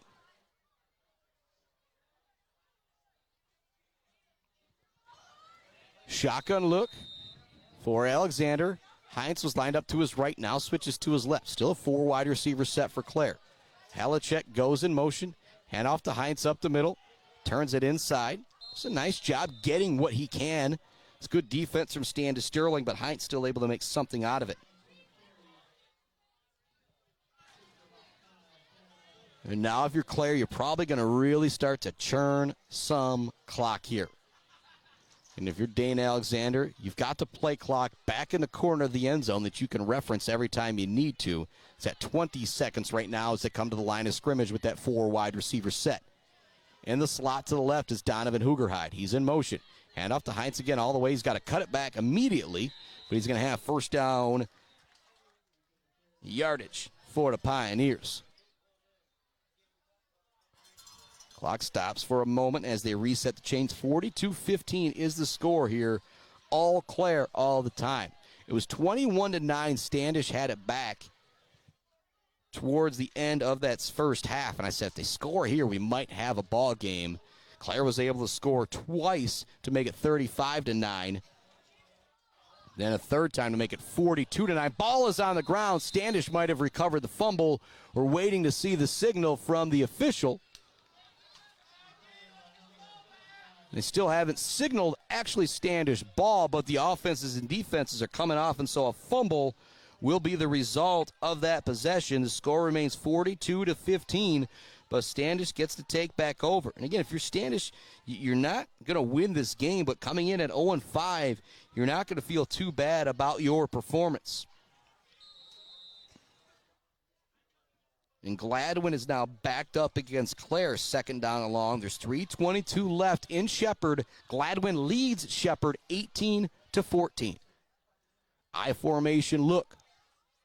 Handoff goes right up the middle, trying to find some room is Greta. He's going to pick up 4 or 5 on the play. Standish is a first drive, I think, all night long that has began in Clare territory.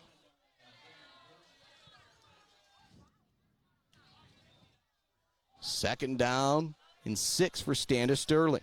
Clock continuing to move. We're going to be under 30 seconds remaining now.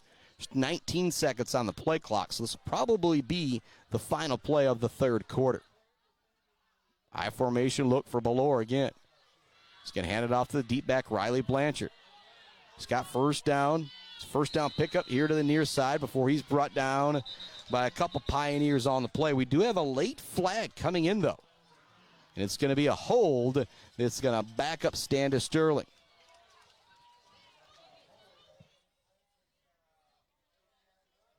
Back to updating you about Shepherd Gladwin. Gladwin got way behind the chains. It was about second down and 25 or so. They pick up maybe 7 or 8 yards, so it's going to be third and long. Shepherd, they don't have any big mistakes here. Should be able to get the football back again. It's 18-14. Gladwin leads Gladwin leads Shepherd in Shepherd for the Blue Jays homecoming. Also homecoming for Beal City. Also homecoming for Sacred Heart, who blasted Vesterberg 52-0. A mark off the penalty yardage here against Standish Sterling.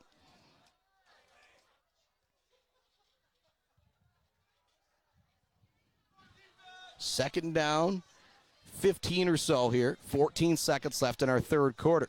As Belore goes back under center. Blanchard is the deep back behind him. He'll get the handoff with Gratup as a lead blocker. Here to the near side.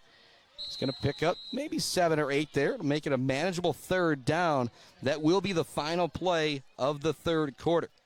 We are going to keep our broadcast right here. All the stoppages in play, all the touchdowns for Clare. We've got all of our in-game breaks in. That will bring us to the end of the third. And so at the end of this third quarter, I'm going to continue to update you on Gladwin and Shepherd. Gladwin has it third down and long right now. I'm going to go play-by-play from the NFHS network. It's going to be a run for the running back for Gladwin here to the near side. He's got first down yardage, a big cutback. Now he's looking to go to the end zone. Gladwin with a huge third down run that is going to go to the house for the Flying G's. And so on third down and long, Gladwin goes to the house, 50-plus yards. They are now up 24-14 against the Shepherd Blue Jays. What a big run there for Gladwin. Gladwin starting their season 0-3. Now look like I believe they're going to bounce back to be 3-3. Again, you have that tough schedule the early season. It can really pay off for you later. I also do got a volleyball update brought to you by our friends Brad Malley Well Drilling, Malley Construction, Clark Modular Homes, and not of a game going on, but of records in the mid-Michigan area. Clare girls are 6-16. Ithaca girls are 7-16-1. Mount Pleasant girls 15-3-1. Beal City 19-4. Shepherd 13-9-2, and the Sacred Heart Academy girls are 16-6-3. A little volleyball update for you with records from the mid-Michigan area, brought to you by our friends at Malley Construction, Brad Malley Well Drilling, and Clark Modular Homes. I formation look, third down and 5. Blanchard, the deep back. He gets it all the way here. He is met immediately. Burton out there, Wysand out there. Nowhere for Riley Blanchard to go on that carry. That's going to bring up fourth down and 5. If you're Standish, might as well go for it at this point. The extra point is good for Gladwin. Gladwin now leads Shepherd 25-14 with 2:31 left to go. So it's going to be really tough for the Blue Jays to come back in that one. So it looks like next week here on the Mid-Michigan Sports Network, 4-2 Clare hosting 4-2 Shepherd. What a matchup that's going to be. Handoff up the middle, looking for some room. There's nothing there. Be a turnover on downs, giving it back to the Pioneers. No, they're going to say it was a fumble. But either way, it's going back to the Pioneers. 42-15 the score. If you're Clare, you lead it big here with 11:11 left to go in the fourth quarter. It's not homecoming, it's not senior night, but if you're Coach Sprenger, now that you're, I guess, into the second half of the season, we'll see if we get some seniors out here. Alexander will remain in at quarterback. Halachek is still out there at wide receiver along with Parker Smith to the far side. Here to the near side, it's Donovan Hoogerhide and Brody Allen. Conan Weeks went out of the game earlier with an injury. We have not seen him back in. Talk about the game next week with Shepherd. That'd be a big, big miss if Clare was out. The senior star, Conan Weeks. Hooger hides the man in motion. Heinz gets the handoff. He's going to get maybe a yard on the play for Clare.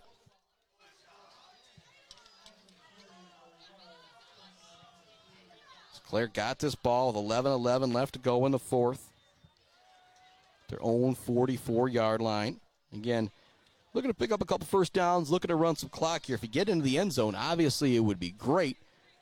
But now, if you're Clare, all you're looking to do is run some clock.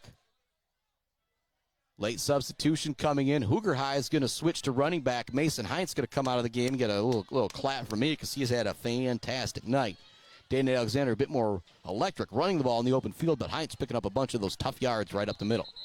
We're going to have a flag on the play. This is going to back up Clare with a false start. There is one thing to clean up for Clare.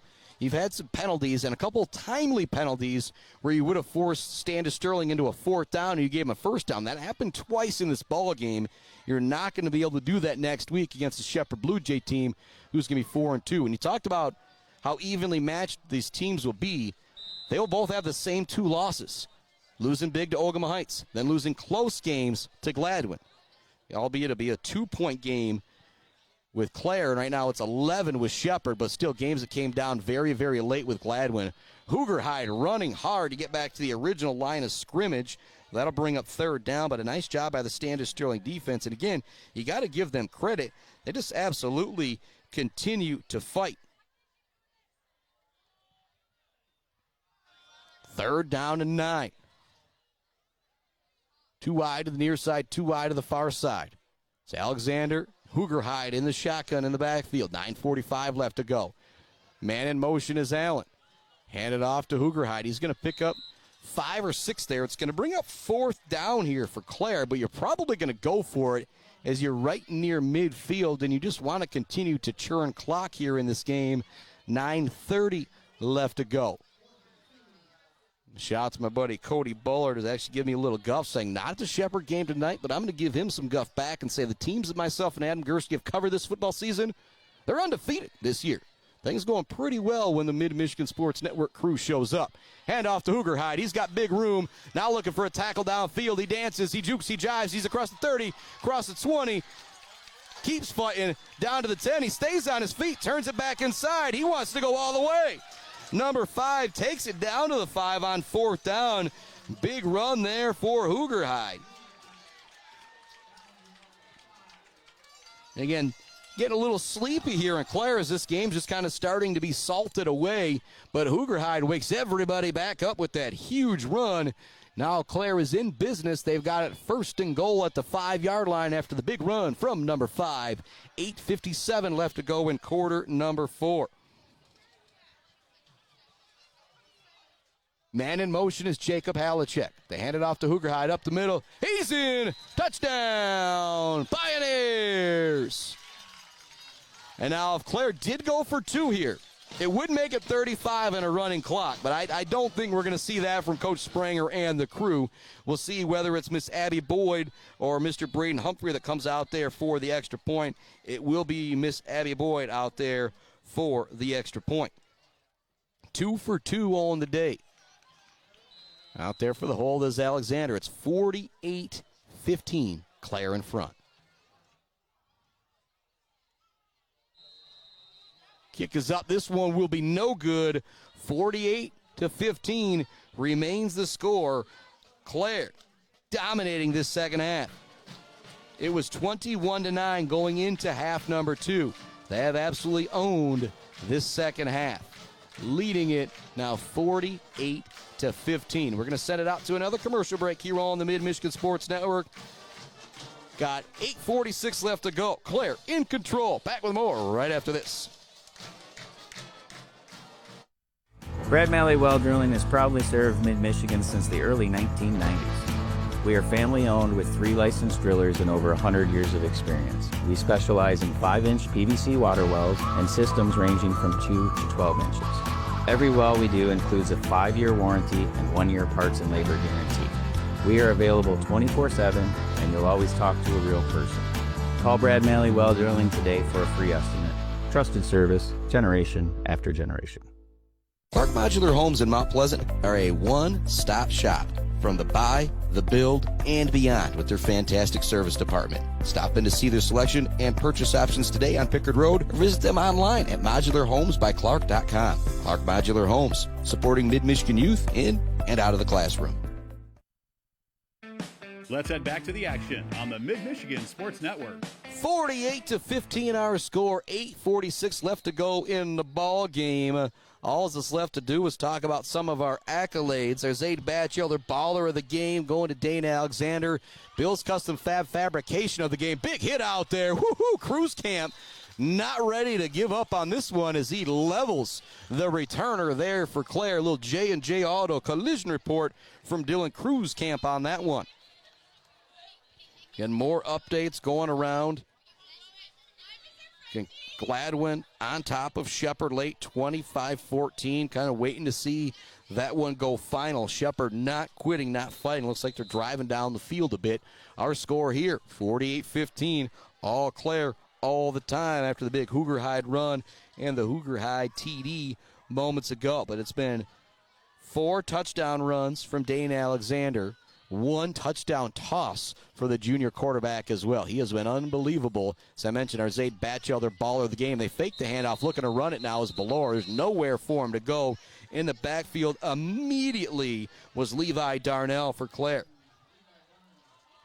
And again, Shepherd is driving it against Gladwin's 25-14. They've got it at the Gladwin 28. First down and 10 with 1:40 left to go. And so if you're Shepherd, you get a touchdown and an onside kick. Possibly a miracle still could happen in that game.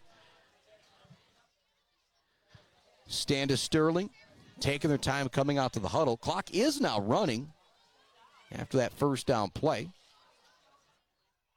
Belor coming in with the play now. Shaneser started at quarterback. Belor took over for him. Shaneser's still been playing all over the place for the Panthers, but now Belor going to the sideline for the play there. And that will be a delay of game as the clock ran to zeros. And again, you can see the play clock. Actually, it'll be a timeout before that. 48-15 remains the score.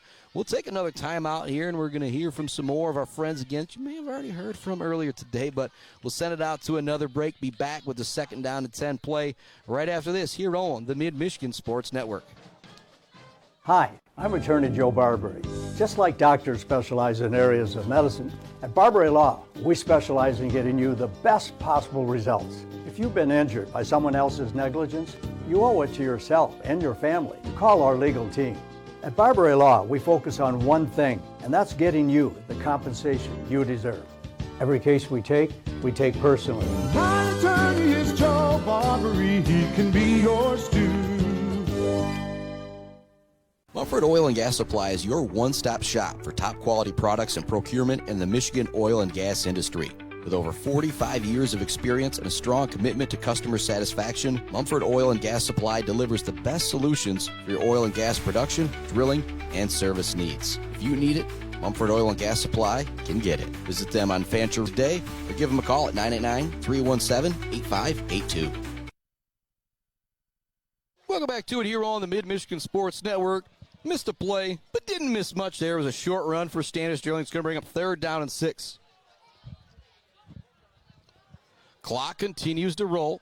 7:20 left in our fourth quarter.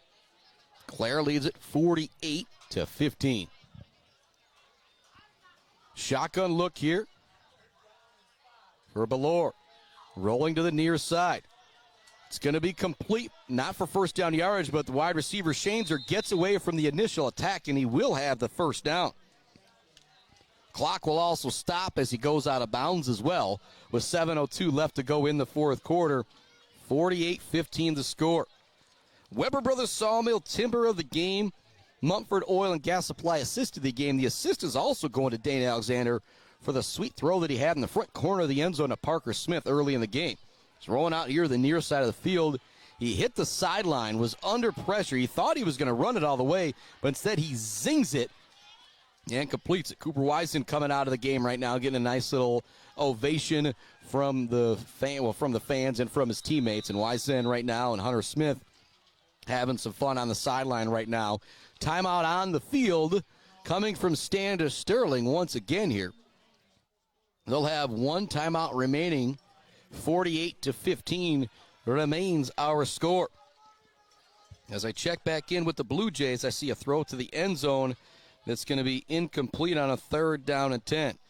And so Shepherd trails Gladwin 25-14 with a $1:21 left to go in the game. They're trying to throw to the end zone and get an onside kick back. It's desperation mode for the Shepherd Blue Jays. And as I mentioned, Mount Pleasant up on Bay City Western 14-10 at the half. When I pull up Bay City Western stream on the NFHS network, it just doesn't have the score there. And so tough to find out what's happening. Still waiting on another update. Last we knew, Ithaca was leading SVL 22-20 at the half. Beale City, Sacred Academy, them games are already over. They had running clocks in the second half. Shepherd trying to make a miracle comeback against Gladwin. Mount Pleasant and Ithaca both up at the half. Still waiting on another update on those ball games. Here comes Standish Sterling offense. 1st down and 10. Their own 43-yard line. 48-15 the score. 7:02 left to go. Shainzer's back in at quarterback. He's going to go under center. Blanchard lined up at fullback behind him. They'll fake it to him. Now they'll pitch it. They're now looking to throw downfield. They've got a man wide open. It's going to be caught at the 25-yard line. Brought down at the 20 is the wide receiver. Bringing in that one for the long catch was Cooper Markle. Part of me wants to make the joke of, why do you wait till now to pull out that play? 48-15 is the score. Standish Sterling with the big trick play there to get deep into Clare territory. They're now at the 20-yard line of Clare. Clock continues to roll. That's what you're worried about if you're the Pioneers. 6:45 left to go in the fourth quarter. And so Bellore was not in at quarterback there. They still give it to him for the throw, though. He goes back like it's going to be a reverse. Then he chucks it long to his teammate, Markle, for the completion. I like that play design there, but again, don't want to say I'm surprised we didn't see it earlier, but there's a handoff to Roper, who's now at fullback. He's going to get down to the 16-yard line.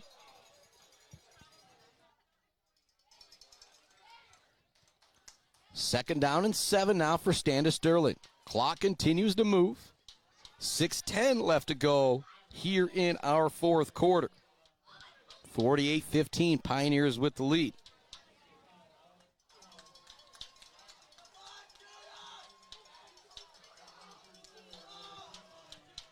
Shotgun look for Bellore.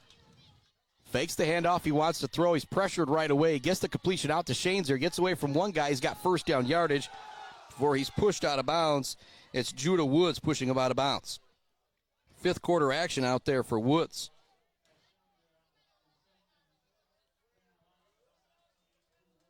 And him going out of bounds will stop the clock again for a moment with 5:49 left in the fourth quarter. 48-15 is the score. Standish continuing to fight, though, against their conference foe, the Clare Pioneers. So the result of this game is not in doubt, but the final score is. Standish wants to make it look as respectable as possible. Throw over the middle is going to be caught for a touchdown. Pioneers get the completion. And I tell you what, that guy deserves the touchdown. Vance Stokozinski has played a lot of fullback tonight. Him and Gradup have taken some punishment out there to try and clear some running lanes for their teammates. They get in the end zone. It's now 48-21 with 5:45 left to go in quarter number 4. You know you're feeling good about things. A couple of the coaches from Clare come down from the top booth, maybe head down on the field for the final few minutes.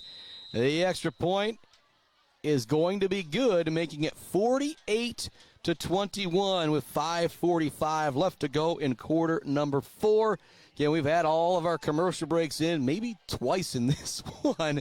Each team had 7 possessions in the first half. Not the case here in the second half. The story of this game, though, it's Dane Alexander. 3 touchdown runs in the second half. 2 of them unbelievable runs. He also had a short touchdown run in the first half and threw one as well. Our Zaid Batchelder baller of the game will be Mr. Dane Alexander. We'll talk about that a little bit in our Bird All-American Grill post-game show after this 5:45 gets wrapped up. Again, Weber Brothers Sawmill Timber of the game. Got to think about those big guys up front from Clare. Cage Greenfield, Cooper Wisen, Hunter Smith, Dylan Cruzcamp on defense, and on offense, Cage Greenfield, William Tate, Peyton Duncan, Nick Sabish, and Hunter Smith, along with Brandon Burton and Gunnar West. Weber Brothers Sawmill Timber of the game kind of going to that group out there, because whether it's been offense or defense, you take away that first drive from Standish in the middle has been dominated by Clare. Standish getting a couple different players out there for the kickoff. Halachek back there to field it. It's going to take a bounce. Alexander's going to field it at the 15-yard line. Tries to find some room to the near side. Runs through a couple tackles across the 30. He'll go out of bounds at the 35-yard line. Another big run there from Dane Alexander. This one coming on the kickoff. 5:39 left in the fourth quarter. It's a 26-point lead for the Pioneers, so a 4-score game here. Even if Standish Sterling scored 3 times and got 3 2-point conversions, they would still trail 48-46. Clare has it at their own 38-yard line, first down and 10. See if Alexander's still out there at quarterback or not here. Does look like we'll have a new quarterback into the ball game. Might be Dalton Cruzcamp. I'm going to assume the younger brother of Dylan Cruzcamp is wearing the non-traditional 23 as he goes under center, but a few of the fifth quarter guys now out there for Clare getting themselves some run. We've got a flag coming in. It's either going to be a false start or an illegal formation going against Clare. Will be an illegal formation, I believe. That's actually going to be a sideline warning. That's their second one, so it's going to be a 5-yard penalty going against Clare for the sideline warning. 5:39 left to go, and I can hear Coach Springer in the background just go, you know what, everybody? On the track. Just get on the track. So we'll do first down. And actually, they didn't mark off the yards there. It's just a warning. Handoff up the middle of the ball carrier. Not a whole lot of running room for Ryder Drinkwine on the carry there. 5:25 left in the fourth quarter. If you're Clare, that's what you want to do, is snap the football and get that clock moving again. Pick up a couple first downs here. This one could be over. So the sophomore back in there with the play.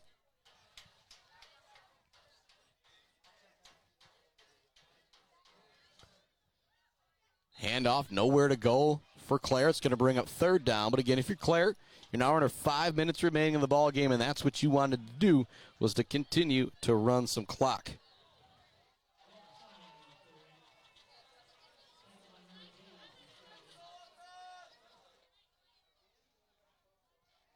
Again, it was a final 58-0. Beale City over Lake City. They're now 6-0 on the year. In great shape to wrap up the Highland Conference the next 2 weeks before a showdown, Week 9 with the Ithaca Yellow Jackets. And still waiting on a score update there. Just got another score update from Bubba McLean. 6-0 on the year are the Mount Pleasant Oilers as they beat Bay City Western 28-17. And we've got another flag coming in. It's going to be a delay of game here.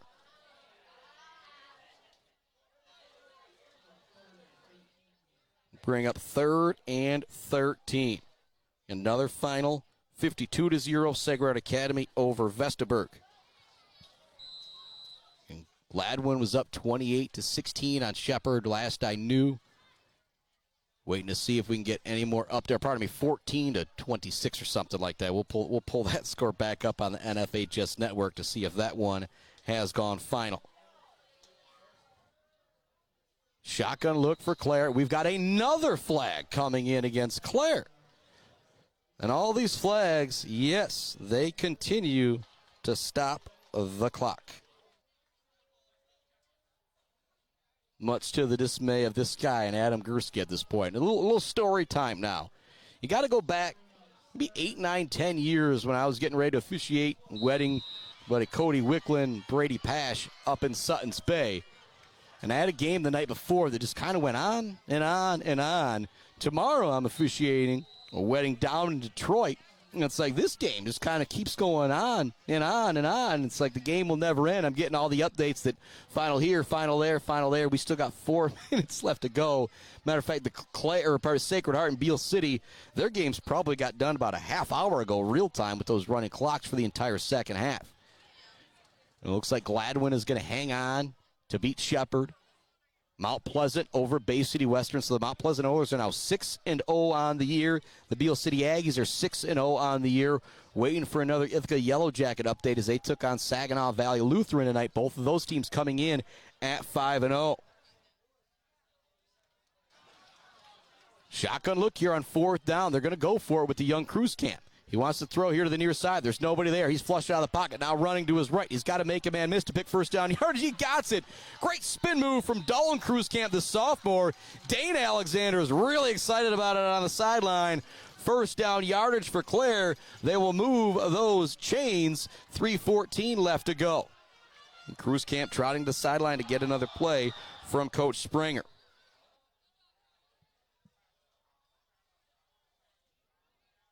Again, Alexander, 4 touchdown runs for Clare tonight.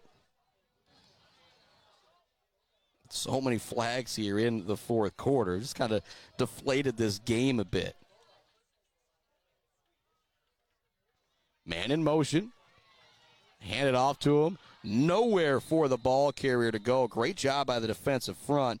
It was Trent Francisco trying to carry that one.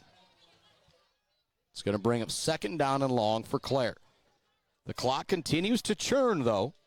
Now 2:34 left to go in the 4th quarter. 2nd down and long for Clare.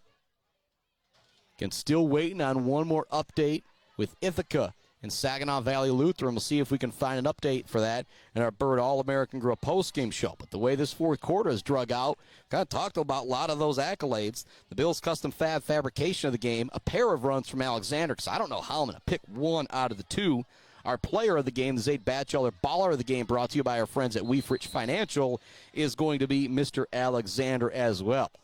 If you want to be a baller, like my main man, Zaid Batchelder, go see Brian Weefrich and the crew at Weefrich Financial, and they will get you connected. They will get you hooked up, make that money work for you, as they say. Think about that Weber Brothers Sawmill timber of the game. I mentioned those big guys up front.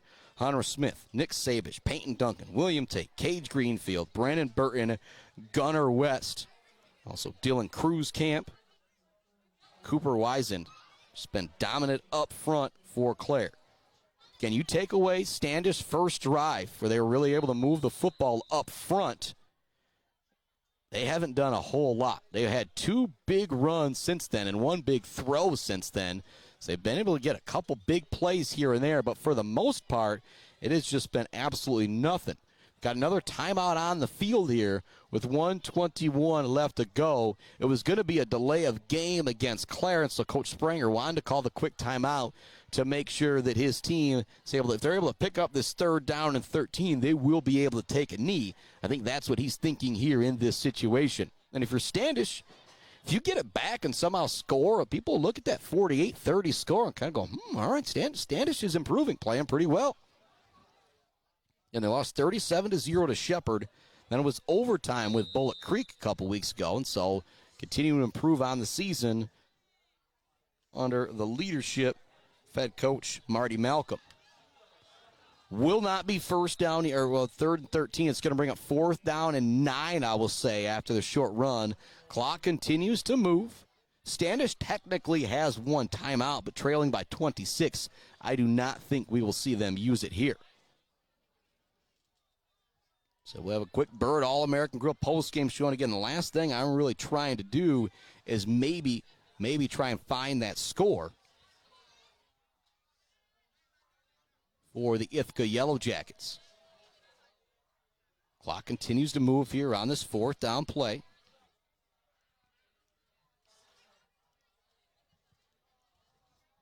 .30 seconds remaining. It's fourth down. There's no time on the play clock.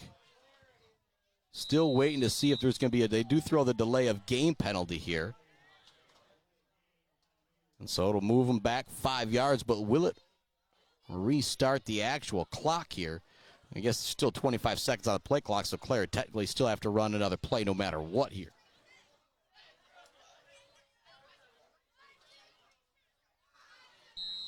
They will wind the clock here, I believe, after the timeout. We're waiting for them to start. Tell them to start spinning. Nope, they'll be stopped after the penalty. I guess my bad there. Clare will go for it here on 4th and 15. In the gun is Cruz Camp. They hand it off on the jet sweep. Nowhere for the wide receiver on the jet sweep, Aiden Drake, to go. That'll turn it over on downs to give it back to Standish Sterling with 26 seconds left to go in the game. In other updates, check, make sure Gladwin hung on to beat Shepherd.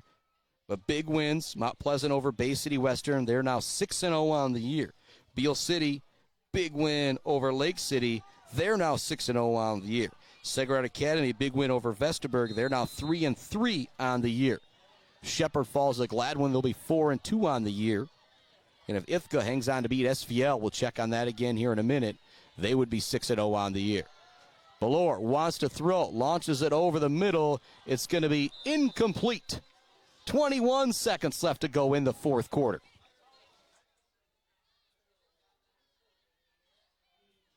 Second down and 10 for Belor and the Panthers as they continue to go to the air here, down 26 with 21 seconds left to go. Belor back in with the play. He's got the arm, just not a whole lot of accuracy. And oh boy, do we got an update from Brad Malley Well Drilling, Malley Construction, and Clark Modular Homes coming up after this play. Here comes the throw long towards the sideline. It's incomplete. So remember, I said it was 22-20 Ithaca at the half over Saginaw Valley Lutheran. Valley Lutheran kicks a field goal with 7 seconds left. They beat Ithaca 23-22. What an unbelievable finish that would have been there.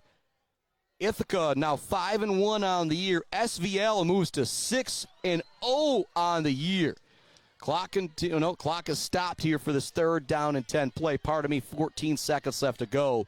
But Valley Lutheran takes out Ithaca. Ithaca now 5-1 on the year. My dream 8-0 matchup. Not quite going to happen. Riley Blanchard with big running room to the far side of the field. He's going to pick up a first down before he's brought down. The clock will stop for a moment as they set the chains. But big shout out to buddy Adam Gursky, Jeremy Woodcock for getting me those scores. Saginaw Valley Lutheran bests Ithaca 23-22. And as they wind the clock, that will be it. I don't think Standish will get off another play. We have finally hit triple zeros in the fourth quarter. Clare wins it 48-22. Back to put a bow on this one right after this break to hear from our friends at the Mid-Michigan Sports Network.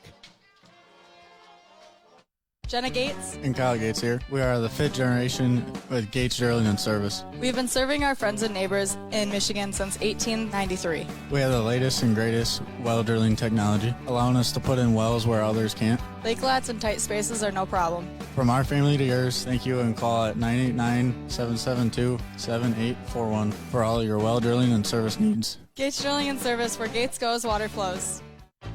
Bill's Custom Fab can handle any job you need, from large-scale steel building projects to fixing your favorite stainless serving pan. Bill's Custom Fab can weld and fabricate anything. Call today at 989 888-772-5817 or stop by on Gover Parkway in Mount Pleasant. Good luck to all of our local athletes from Bill's Custom Fab.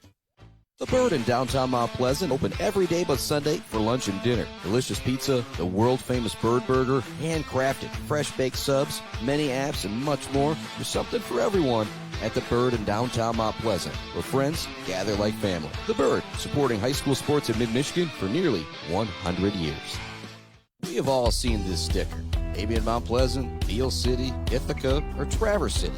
There is a reason you see that sticker everywhere. That's because Dick Silva Auto Sales has been selling sharp used cars and trucks for 3 generations. Stop in to see the Silva family in downtown Shepherd for your next low-mileage, immaculate car and see why they're known for over 40 years of fantastic customer service. Or you can view their inventory now at DickSilvaAutoSales.com. Dick Silva Auto Sales, selling sharp used cars and trucks and supporting sharp student-athletes.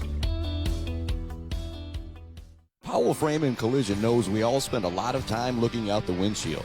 So if yours gets cracked, dented, damaged, or destroyed, Powell Frame and Collision, along with their expert collision service, now offers expert auto glass replacement. Working with insurance, they can replace all makes and all models, including new advanced driver assistance system windshields. Mention you saw this ad and you get $100 off of your windshield replacement. Powell Frame and Collision, downtown Shepherd. For over 4 decades, ENS Graphics has delivered confidence, trust, and peace of mind by providing their customers with expert service and using state-of-the-art technology. We all know in sports, what's on the inside counts the most. But when it comes to your business, school, organization, what's on the outside does matter. If your business needs anything printed, ENS Graphics can do it. If you want your club, team, organization to look good, ENS can help with that. They take your vision and make it their mission. ENS Graphics, a proud supporter of the Mid-Michigan community and their local athletes. Visit ENS Graphics at their location down in Ithaca or visit their website at esgraphics.com. ENS Graphics, printing all things physical.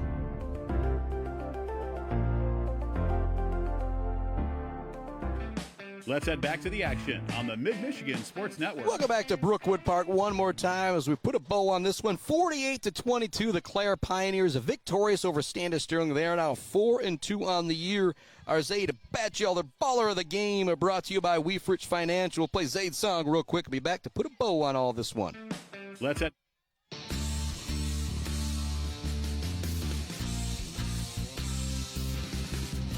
Well, hey there, Zaid. This song of love is just for you, so turn it up. Peekaboo, Zaid, I see you, and we wrote a song about what you do, like listening to music. Welcome back on into our Bird All-American Grill post-game show. As I said, Zaid Batchelder, baller of the game, brought to you by our friends at Weefrich Financial. Mr. Dane Alexander, 4 touchdown runs and a touchdown toss, and it'll be Monday or so before I get that highlight film up. But if you've just been listening tonight, you got to see the runs from Dane Alexander. They were unbelievable. Weber Brothers Sawmill, timber of the game, going to that offensive and defensive line for Clare. Our Mumford Oil and Gas Supply assist of the game, also going to Dane Alexander for a sweet touchdown toss to Mr. Parker Smith.